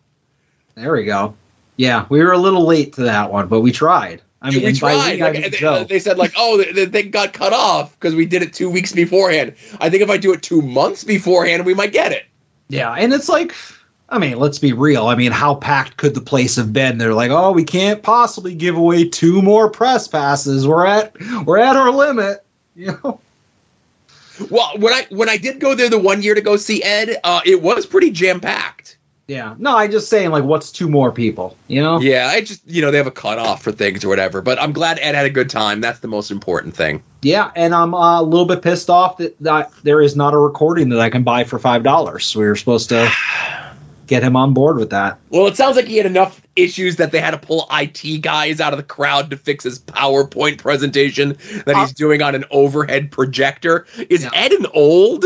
Sounds like it, but what a freaking shocker that there would be IT people at an anime convention. What are the odds? Like, 1 in a million, I'll tell you. How dare you? So, hey, plugs, I guess, right? So, we mentioned the Patreon before, patreon.com/@oddswrestling. Go sign up. We have, the homework that we do the movies and the old WCW stuff now. And when we're out of that. What was that? I was going to say also Joe Versations. Right.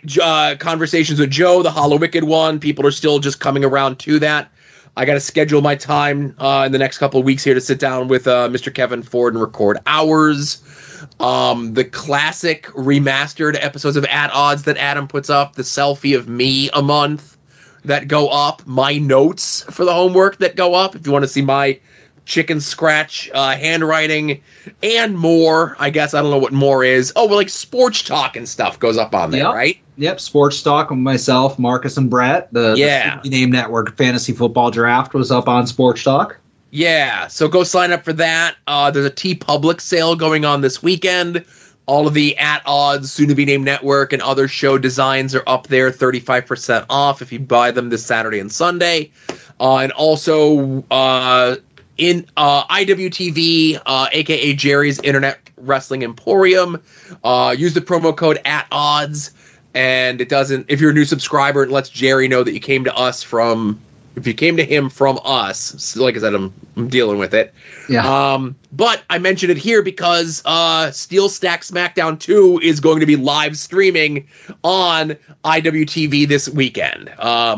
Saturday night, 8 o'clock bell time. I have it on good authority that it's going to be a short show, even though there's fucking 8 matches. Ugh. I'm going to send I'm gonna send Mantis a message right now. I'm not gonna go over all the matches. Again, I said at the top of the show, I'm not going to be there, sadly, but I will be watching it. I'll be streaming it on multiple devices to help get those numbers up. Even though apparently, like, my comp account doesn't count, I'm still going to do it. But definitely watch the show. They replaced me with Ian Riccaboni, right? I think I should get sick more often. Yeah, a pretty good replacement there. You know, I still got to get my Mark picture with Ian. This will be show number 4 in a row that I'm at where this better be the 4th time's the charm. Okay, so Ian is a very affable fellow and very approachable. I would say if and when you see him tweet out about the show on Saturday, tweet back at him and say, I need to find you for a Mark picture. Okay. I can do that. And then I'll be like, hey, I just tweeted at you, and you replied something, and that's me. And then I'll get the picture. Perfect. Tell him that you know me. Drop my name.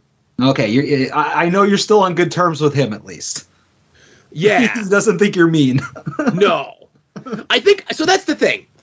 I think Ian knows that I'm mean, but I think, like, much like I respect Ian for not being mean, I think he secretly admires me for being mean. Yeah, you get to live vicariously through each other.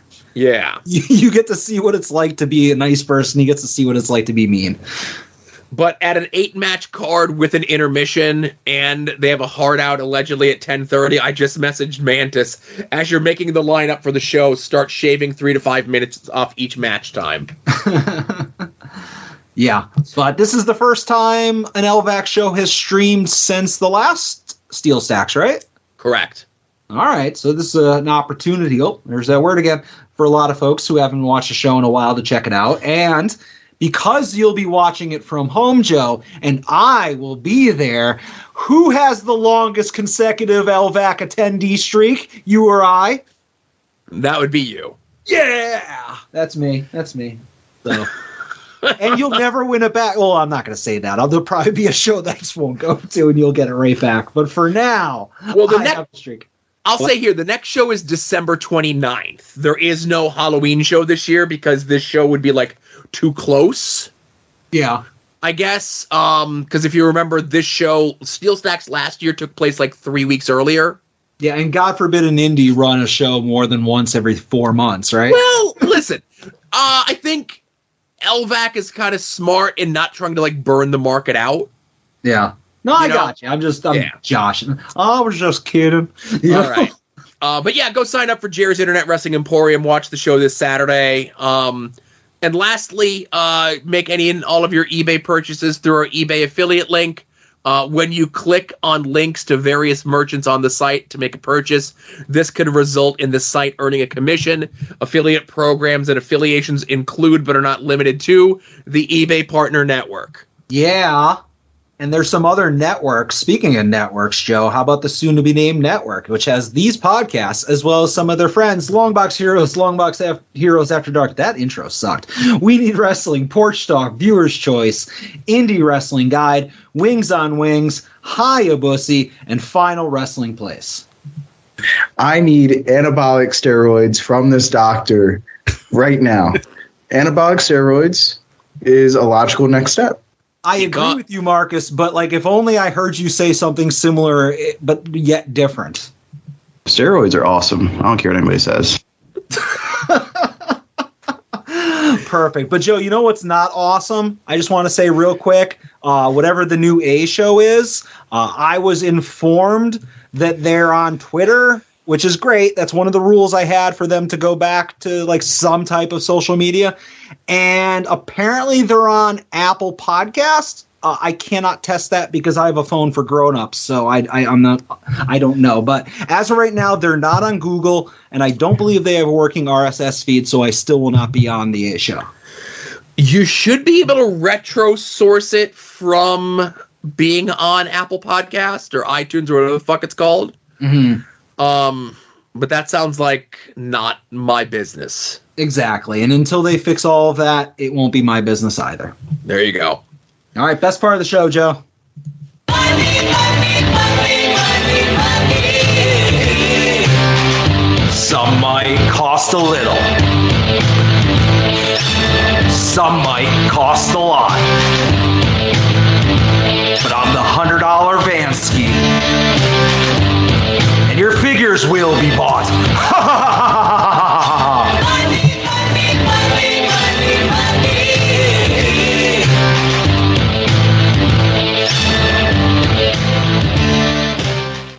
All right, Joe, did you buy anything? Nope. Aw. All right, then it's gonna be a lot of. I bought soup and I bought more NyQuil and DayQuil, but those don't count, right? I've always found that retail therapy helps when you're not feeling well. You know, that endorphin streak or like that hits you when you make that purchase on eBay or whatever. Well, okay, there you go. I was gonna say on eBay or not. I've been looking at stuff on eBay, but the sellers have not responded to me of how many sniffs are left in these things. So, oh, okay, I saw something very similar to that on eBay. The seller sent me an offer. But yeah, I certainly can't afford what was it, like a $6,000 pair of used Alexa Bliss gear. Listen, you know, if it was a pair of jeans that still had the knee pads over them, money might be no object. Oh, that is right. I forgot that a certain wrestler also had some of her gear up for sale. See, I think they need to develop, and if only there was a jingle that you could play in scenarios like this, but you've closed your soundboard. If there was only, like, you know how people will frame a jersey and it'll be behind glass? There should be the cutouts in the glass, like a bank teller window, so you can, like, you know, you talk in those holes in the glass so the teller can hear you. Or there should be, like, some sort of setup that you could have where there's, like, fans behind it. Yeah, well, you don't holes, and you walk by and you could push a button, and the fan will blow the sniffs out. Yeah, but you might lose sniffs. Like, it just might be too much of it flowing out. Like, That's and then true. You're left with nothing. You're better off doing it manually. It's more work, but it's more fulfilling. I get you. Yeah. All right, so you didn't buy anything. I bought some stuff. I will just do a quick thing real quick. Somebody in the Major group put up a bunch of Major Bendy's cards, and one of the cards that I needed that he was selling was a Brian Myers Major Bendy card, and it's the one that goes with his merch table exclusive Bendy.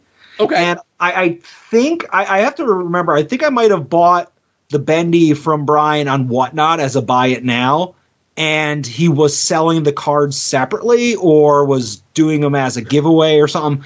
So for whatever reason, I just didn't have it. And now I have like a card to go with every Bendy, if that makes sense. Yeah. And it was like $5. And it was like nothing. It was just one that I was missing. You know? The other real quick thing that I bought is thanks to DJ and also thanks to Brett. Actually, DJ was doing his due diligence to find out if the Wheeler Yuta figure, the ringside exclusive, would be in stock and available to get for Steel Stacks on Saturday. Originally, it wasn't looking like it, but they just went in stock, I think Friday, if I'm not mistaken, in my timeline, Friday or Saturday. And Brett had already ordered his, but myself and DJ were basically like, well, we're going to roll the dice. DJ got his order in maybe an hour before I did, a half hour before I did. And I believe he got his today. But as of right now, I have a FedEx notification that my Wheeler Yuta Blood and Guts will be here tomorrow, fingers crossed, which leaves me plenty of time to bring it with me to Steel Stacks and get my mark photo and get that figure signed, you know? I certainly hope so. Fingers crossed. I said at the beginning of the show, find out where the ringside offices are and just drive out there. Yeah. I'm looking at it right now, and I think it says... And whatever, it's taking forever to load. I'm pretty sure it said tomorrow by end of day. So I also ordered, just because I'm like, all right, if I'm going to make a ringside order. Oh, actually Friday by the end. Yeah, that is tomorrow. Never mind. Yeah, Friday by the end of the day. I also, since I'm not going to do a ringside order for just a figure, because that would be wasteful, I also ordered the ringside exclusive Danhausen figure, the one that has like the cape box. Gotcha. But by ordering that, I have decided that that is probably the only Danhausen figure I need right now. That, and I have the Zombie Sailor Heels and Faces, which I do also like. So I'm probably going to sell all 4 of the Danhausen Major Bendies. I'm like, I don't need to own 6 freaking Danhausen figures. You know what I'm saying? And if something's got to go, it's the Bendies. Okay. So we'll just balance it out. I have to make it a point when I buy stuff, I have to be willing to, because I'm running out of room in the toy room, I have to also cut stuff, I getcha. All right. So those are my only non-RetroCon purchases. I went to RetroCon on Saturday. I was originally supposed to go with your co-host Todd, but Todd was all like, I have so many suitors, I don't know what I'm going to do. And he didn't go, but I met up with my buddy Rob. He was in Philly for something else the night before, so he met me at the toy show. And I've talked about RetroCon last year, about how I really, really love the show. I mentioned that it was probably twice the size of Toy Hio, but I liked the selection a lot more, if that makes sense. And I went into detail before that you don't have table after table of people selling like less than 2-year-old Marvel Legends figures or DC Multiverse or Funko Pops or WWE Elites that they just grabbed from Target and brought right to the toy show. It's like a lot more older stuff, and by older I don't necessarily mean like 60s or 70s, but 80s, 90s, early 2000s is the big hit for it. So for me, it's a better selection of a show. So when I went to it last year, I said I'm definitely going again, and they moved it into the bigger building. Like it's kind of like AIW. They're performing in the bigger building now, but like last year it was in a smaller hall. It's in the bigger hall this year. So I went and I had a set amount of money I was going to spend, Joe, because I basically said I'm going to bring this much, and if I want something that's more expensive than this, I can't, buy it or whatever. I was like, I'm not going to allow myself to do PayPal or credit card or anything like that. And, but yeah, I basically had it in my head. I'm going to spend all of this money. This money has been earmarked as gone for RetroCon. But I'm walking around, and there is a lot of stuff that I like. And there's not a ton of stuff that I'm like, oh my God, I need. But I want to send you the first picture. This is something, it was very, very, very cheap, and I'm actually going to say how much it was. It was $20 is what the guy was asking, and this was not at a wrestling figure like booth or anything like that. This was at just a random, kind of like a hodgepodge of everything. This was kind of like borderline like a garage sale type of table. And there was this one random wrestling figure sitting on the table, and it was, I believe the guy wanted $20. I offered him $15. He said, sure, why not? And I said, do you have a bag for it? Because I don't want to be seen walking around with it. And I'm sending it to you now, Joe, and you got to tell people what it is. Hopefully you'll have your phone. When Adam says he's embarrassed. Oh! Oh, my goodness. Look at the beard on that thing. I know I've seen that before. But it is a broski brawling buddy from World Wrestling Entertainment when they tried to do the knockoff wrestling buddies, Yep. It's still on the cardboard backer, Yeah, even though and again, listen, those cardboard backers, for something like that ain't going to hold up very well. It's hard because I looked when I was standing at the desk. I looked it up real quick, just as I always do. Look up eBay, and I think there's like 3 on eBay, and they're all loose. Okay. And they're all like $20 and up. And I was like, okay, if I can get this thing for $15, I don't care if the cardboard's beat up. The only thing that sucks is I tried it says try me, press the chest. Whatever the sound box inside of it doesn't work anymore. Oh. Maybe you can change the batteries, but it's kind of like attached to the cardboard. And I'm like, which is more important, it being mint on card or it being like working? I don't know, but like I said, for $15 and for the joke, I was like all over that. And the ribs on you. I don't care. So I bought that. Like I said, that cost me $15. I also found a booth, and there's a lot of things like this, but sell digital art that they do. And this guy, all the digital art is Transformers related. And there was a lot of different things that I liked. But what I ended up buying was, this is like an 8.5 by 11 print. And I just sent it to you. It is of the Transformers, the movie, like the movie poster. Okay. But it is redone. If you look at it in like Zoom or whatever, it's redone with the figures. Okay. Yeah. That's really cool. You could tell more so with like Unicron and Ultra Magnus that it's like not the cartoon. It's like the figures, like maybe not the real figures, but a digital representation. Yeah, like they're made to look like toys as opposed to looking like cartoons. Yeah. And I was like, that was like $12. I don't care. I thought it was cool as hell. It caught my eye the first time I saw it, and every time I walked by, I'm like, I'm going to buy one of those before I leave, you know? Mm-hmm. So right now we're at less than $30 for those two things. I bought one other thing, Joe.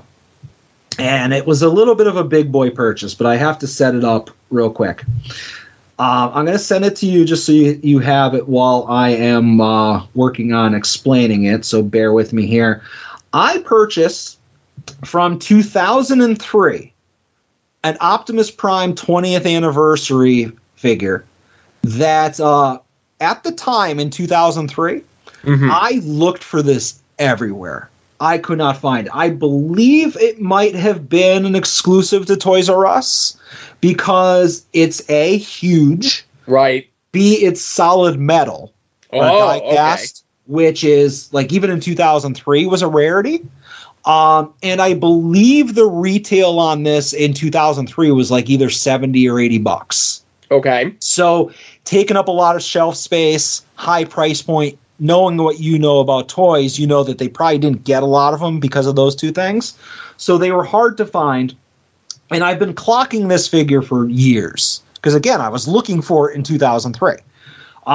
Lots of them on eBay. And people always want like 150, 160, 170 for them.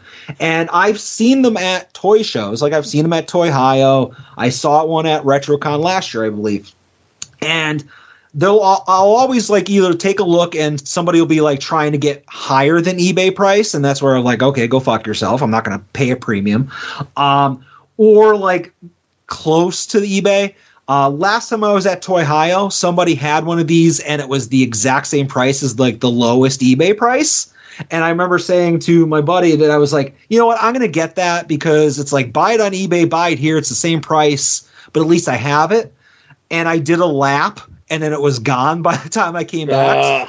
And people were like, oh, you fucked up. You should have bought it. So anyways, I'm at RetroCon. I see one of them on the shelf. It's in relatively good shape. I'd say it's like a 9.5 out of 10. It's a big, heavy box, so some of the corners are a little bit suspect. But it was priced at $100.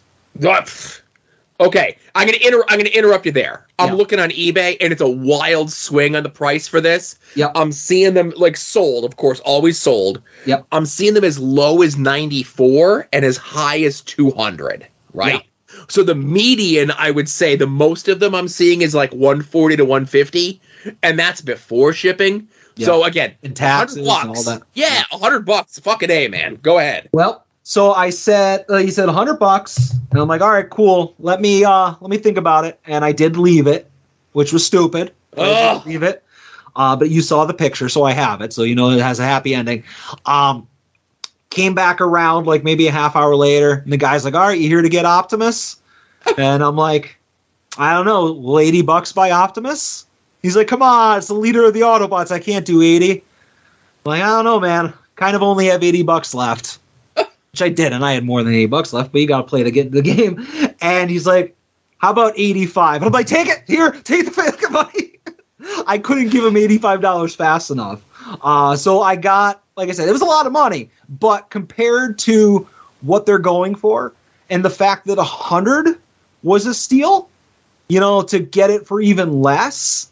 And again, it wasn't an impulse purchase. It wasn't something I found out about a week ago. It was literally something that I was searching Toys R Us for like in 2003 and coming up empty on, you know? Right. Just we played the clip before of Ric Flair. We played the clip of Ric Flair 25 years ago saying 25 years ago. Yeah. We're playing the clip today of Adam saying 20 years ago he was looking for this thing that's a 20-year-old thing, you know? Yeah, well, like it was a 20th anniversary figure in 2003, and we're just now hitting the 40-year anniversary of Transformers. I had to take 20 more years to track one down, you know? Exactly. But it's huge. It's heavy as hell because it's like solid metal, or not solid, but it's like, you know, whatever. But they just don't build them like that anymore, and I love it, you know. But at that point, I was my buddy Rob outspent me astronomically to the point where I was like, dude, you really shouldn't be spending that much on toys. It's really not good. You stepped in and you're like, you've gone too far. I stepped in as the voice of reason for him, but he left, and I'm like, I'm going to do another lap or two just to make sure I didn't miss anything. And I decided before I left that I was like, all right, I'm going to go check out the lines again over with like the celebrities and stuff. And I had originally thought about going and getting a Mark photo and an autograph from Stan Bush, speaking of Transformers, because he's the guy who's saying like, you've got the touch and stuff like that. But he wanted like $50 for like a combo. No, thank you. Yeah. And I'm like, yeah, I don't want, like, I'm good. Like, no big deal. Like, nice to look in your general direction. I appreciate the song, but I'm good. But because of you, probably, and I probably would have figured it out eventually, but listening to Long Box Heroes last week, you mentioned that the Angry Video Game Nerd was going to be there, and he wasn't there when I initially was looking at like tickets online. Okay. So he was kind of maybe a later edition, and he was doing a free meet and greet. And that was going to be my question was, what was he whacking for pictures? So 100% free. Free pictures, free autographs, free whatever. And he was doing it from like noon to 5. And at like noon to like 2, the line was massive. And I'm like, well, I'm not going to stand in a line. Like I'd like to get a Mark photo with him, but I'm not going to give up like 2 hours of my day for it. So I kind of had it in my head that I wasn't going to bother. But kind of closer to like 4-ish when I was getting ready to leave the con, I looked over. And much like everybody else's lines, they were all thinning out, and there was maybe like 5 people in line at this point. I'm like, all right, I'm going to go do it, you know? So I jump in the line, and he had a gimmick table, and I didn't take a picture of it. I should, but they were selling things like everything from like the PlayStation 4 game that I guess he has, to like box sets of the DVDs, down to like stickers and prints and T-shirts and stuff like that. And I was like, you know what? I'm of the mindset, and I think I learned this a little bit from indie wrestling, that like as much as I want to go get a Mark photo with everybody, like I try to like buy something from the gimmick table, you know, especially if it's like a celebrity that like I don't know them, I haven't had a conversation with them, so I'm like, I'm gonna buy something. So I bought again, it's like an 8.5 by 11 poster, but it's the Angry Video Game Nerd Doom parody poster. Okay, you know, so I got that.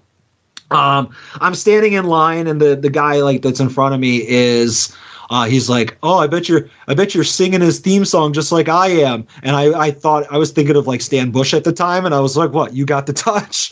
He's like, no, the Angry Video Game theme song. I'm like, oh yeah, no, I get it. He's like, it's such a catchy song.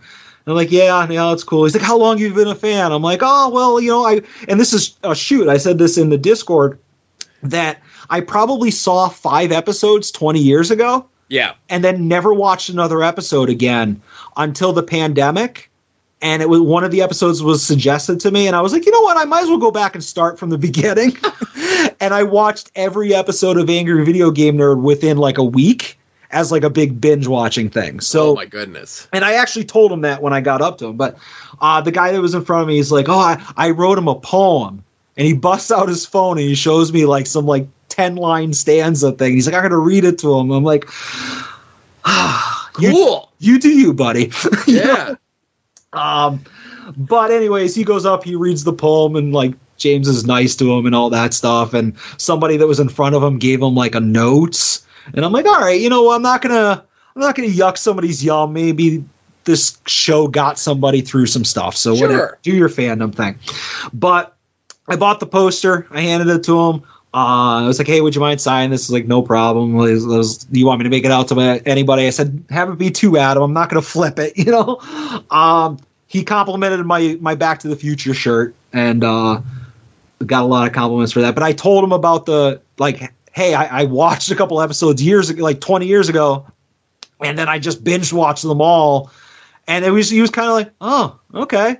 Like, not like a surprise or like a whatever, just like, I don't know, just like it was like I said, the sky is blue. But I got my picture with him, shook his hand, took off. It was a perfectly fine interaction, but I didn't really have anything to say because it's like I have 3 months of fandom or something like that. You know, 3 years, but yeah, sure. Well, no, I just mean like it was a couple months of watching the show and then like drip drab since then. Okay. You know what I'm saying? And to answer Ed's question, I'm trying to think if I have a favorite episode. Like, I'm trying to think like the ones that jump out, like the one with the power glove trying to like find the power glove is finally the thing that can land the plane in Top Gun on the aircraft carrier.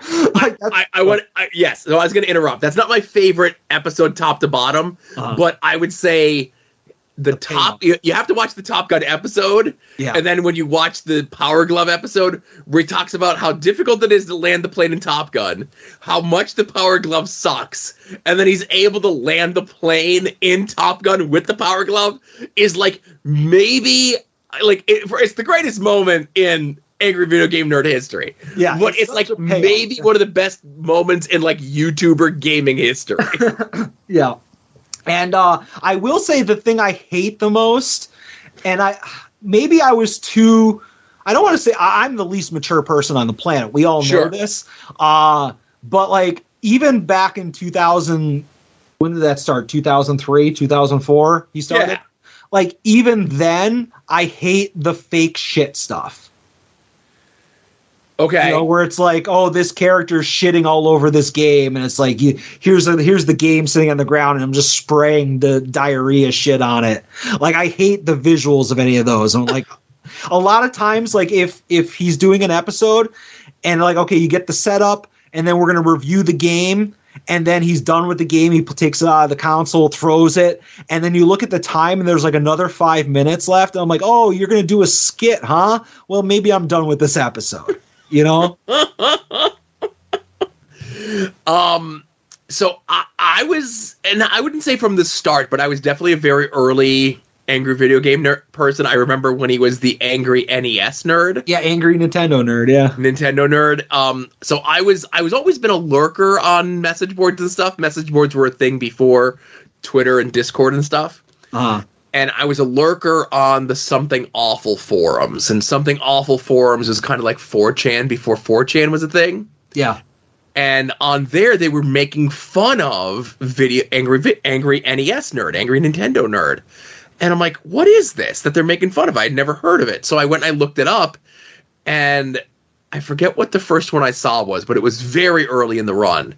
And I'm like, oh, this guy's actually pretty funny. And then that was the end of me going to Something Awful because I'm like, oh, these guys are really wrong about this.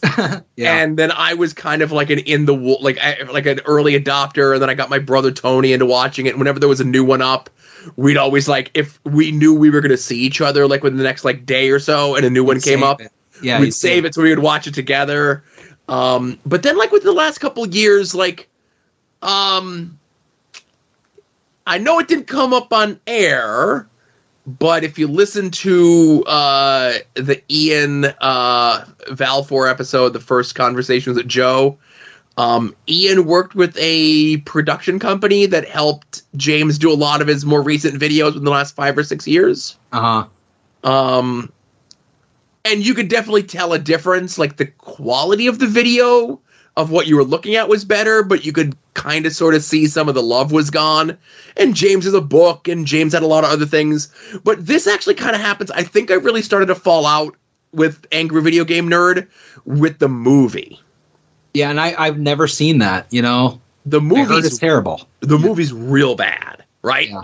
And that's the thing, like, I don't like the skits parts of the episodes. I just like the playing the games, and I like his commentary and his comedy and all that stuff. But, like, when the game is done, and it's like, hey, now we're going to do our thing over here, if that's what the movie is, then I'm like, no, I don't want to watch that for an hour and a half, you know? Now, and maybe it's just because of where my proclivities lie when it comes to these sort of things. I liked the horror movie when he would do horror movie games, like when he would do like the Nightmare on Elm Street one, the Friday the 13th one is a really good one. Yeah. The Atari 2600 Texas Chainsaw Massacre game, and he would do like these linking segments of them, like one would lead into the next, into the next, into the next. Yeah. And it was kind of like a cool cliffhangery thing. But those ones I really liked because he would incorporate the skits into the gameplay, and I think a lot of those are my favorite ones. Mm-hmm. Yeah. So that was the benefit. I was going to say that's the benefit of when I was able to binge them. When you had those connective episodes, I was able to do them all in one shot, you know. But like I said, it was cool meeting him. He was cool. I got the Mark photo, which I like. I'll take a picture and I'll send it to you of the poster I got later on. But yeah, so I left RetroCon. Great show. I spent half the money that I was planning on spending because I was going to buy, because I bought the Optimus and I was like, oh, there's a Masterpiece Starscream figure that I've kind of wanted for a couple years, and I saw somebody had it, and it's like they're selling it for retail, and I have this money that I was going to spend, and then the good Angel Adam showed up on my shoulder and said, no, you only kind of want that Starscream, Adam. Isn't there things on your eBay watch list that you really want? And I said, yes, Angel Adam, you're right. Why should I buy something that I kind of want just because I'm at a toy show? I have this extra money, so I need to buy something that I definitely want. And Joe, I got home and I clicked buy. Actually, I clicked accept offer on something that I've wanted for many months since it was announced, and I am proud to say, coming to your phone now, I am now the owner of the Unmatched Series 6 Chase Mr. Brody Lee suited figure. Oh, get out of town. Yeah. They were on eBay maybe a month or two ago, but much like any Chase, they're super expensive, and then now we know that Targets are getting a lot more AEW figures, so a lot of the Chases are coming out, so the prices are coming down. I got it for a really good price, so you know me, I gotta get I'm now a complete when it comes to the Brody Chases, all four of them technically if you count all the versions. Funny enough, I still don't own the non-Chase version of this. I'm not willing to spend $34 or whatever on Ringside, when if I just wait a couple months, I'll eventually stumble upon one for $20, Right. But I'm glad you found that one at RetroCon as well? No, what I was saying that was an eBay one. Yeah, because I didn't blow all of my money at RetroCon, I was able to come home and without any weight on my conscience buy this technically with RetroCon money. Does that make sense? I know It makes sense in my mind. Yes. All right. So have you added the Starscream that you passed up to your eBay watch list so that you can say next time? Nah, you know what? Because it's not. When I was looking for this Optimus, real quick side story. 3 years later, they did the same figure but in plastic. I think it was for actually 5 years later, because it was the 25th anniversary, and it's relatively similar packaging, enough that I was confused by its existence for a while. But it's a anniversary Optimus plastic, and then I guess they made a Starscream around that time as well, around the same size, but also plastic. So I didn't know about these when they first came out. Either I wasn't collecting it, or we didn't have Twitter, we didn't have podcasts, so sometimes things just came out and went and you never knew about it, So the Starscream, I don't have this sentimentality that I do to that Optimus because I've been looking for that Optimus for 20 years. The Starscream I learned about maybe 3 years ago. I'll still buy it one day, but not enough to put it on a watch list, you know? Gotcha. But I can't imagine what your watch list on eBay looks like, and I can't imagine how many watch lists it's put you on. You know what? I might do. Somebody let me know if you want to be my co-host for a Patreon exclusive show where we just go down my eBay watch list and I explain the mentality behind all of it. Because I have a lot of stuff on here, and I wouldn't bore you with this podcast, and I wouldn't want you on that same list. So somebody else that feels like they might not get canceled, want to be on that episode. Let me know. Listen, I have no problem of us somewhere down the line, not today. Yeah, doing a Patreon bonus show of us going over what's on our eBay watch lists. I got no problem in talking about mine. Yeah, well, yours is probably all Pokemon or Toxic Crusader, like dad stuff, kid stuff. No, it's actually stuff for me. Okay. Yeah.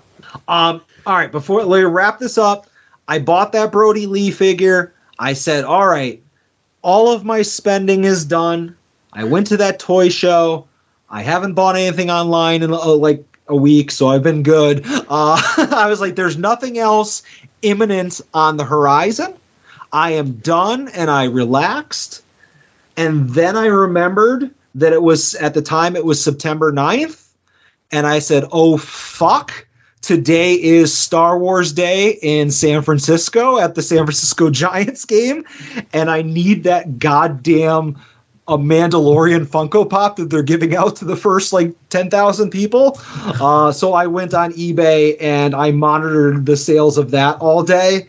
And I bought the first one that came up at a good price. So that was the last thing I bought, though, Joe.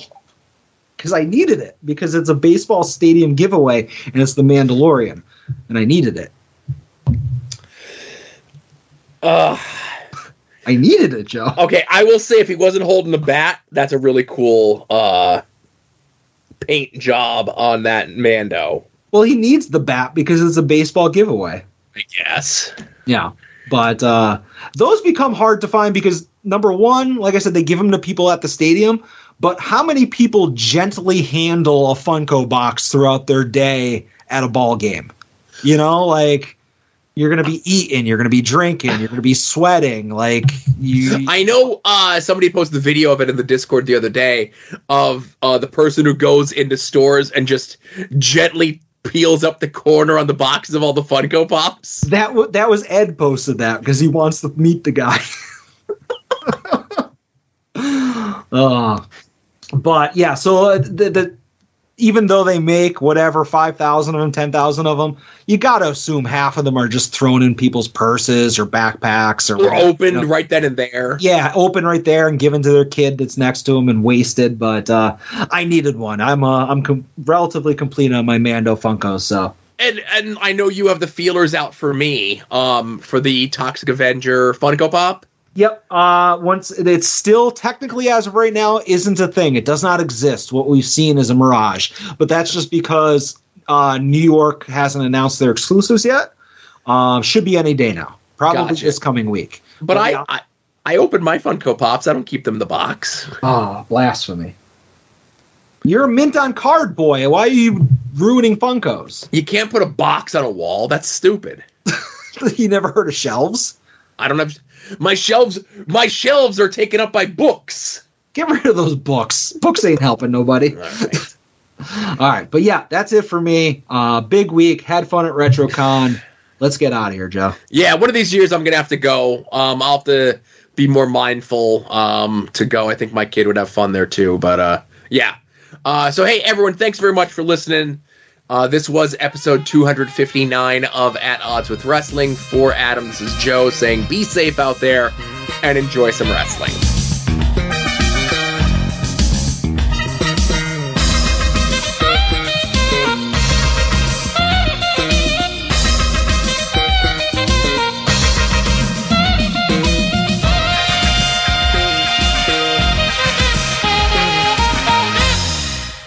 You're listening to the soon-to-be-named network, the Lamborghini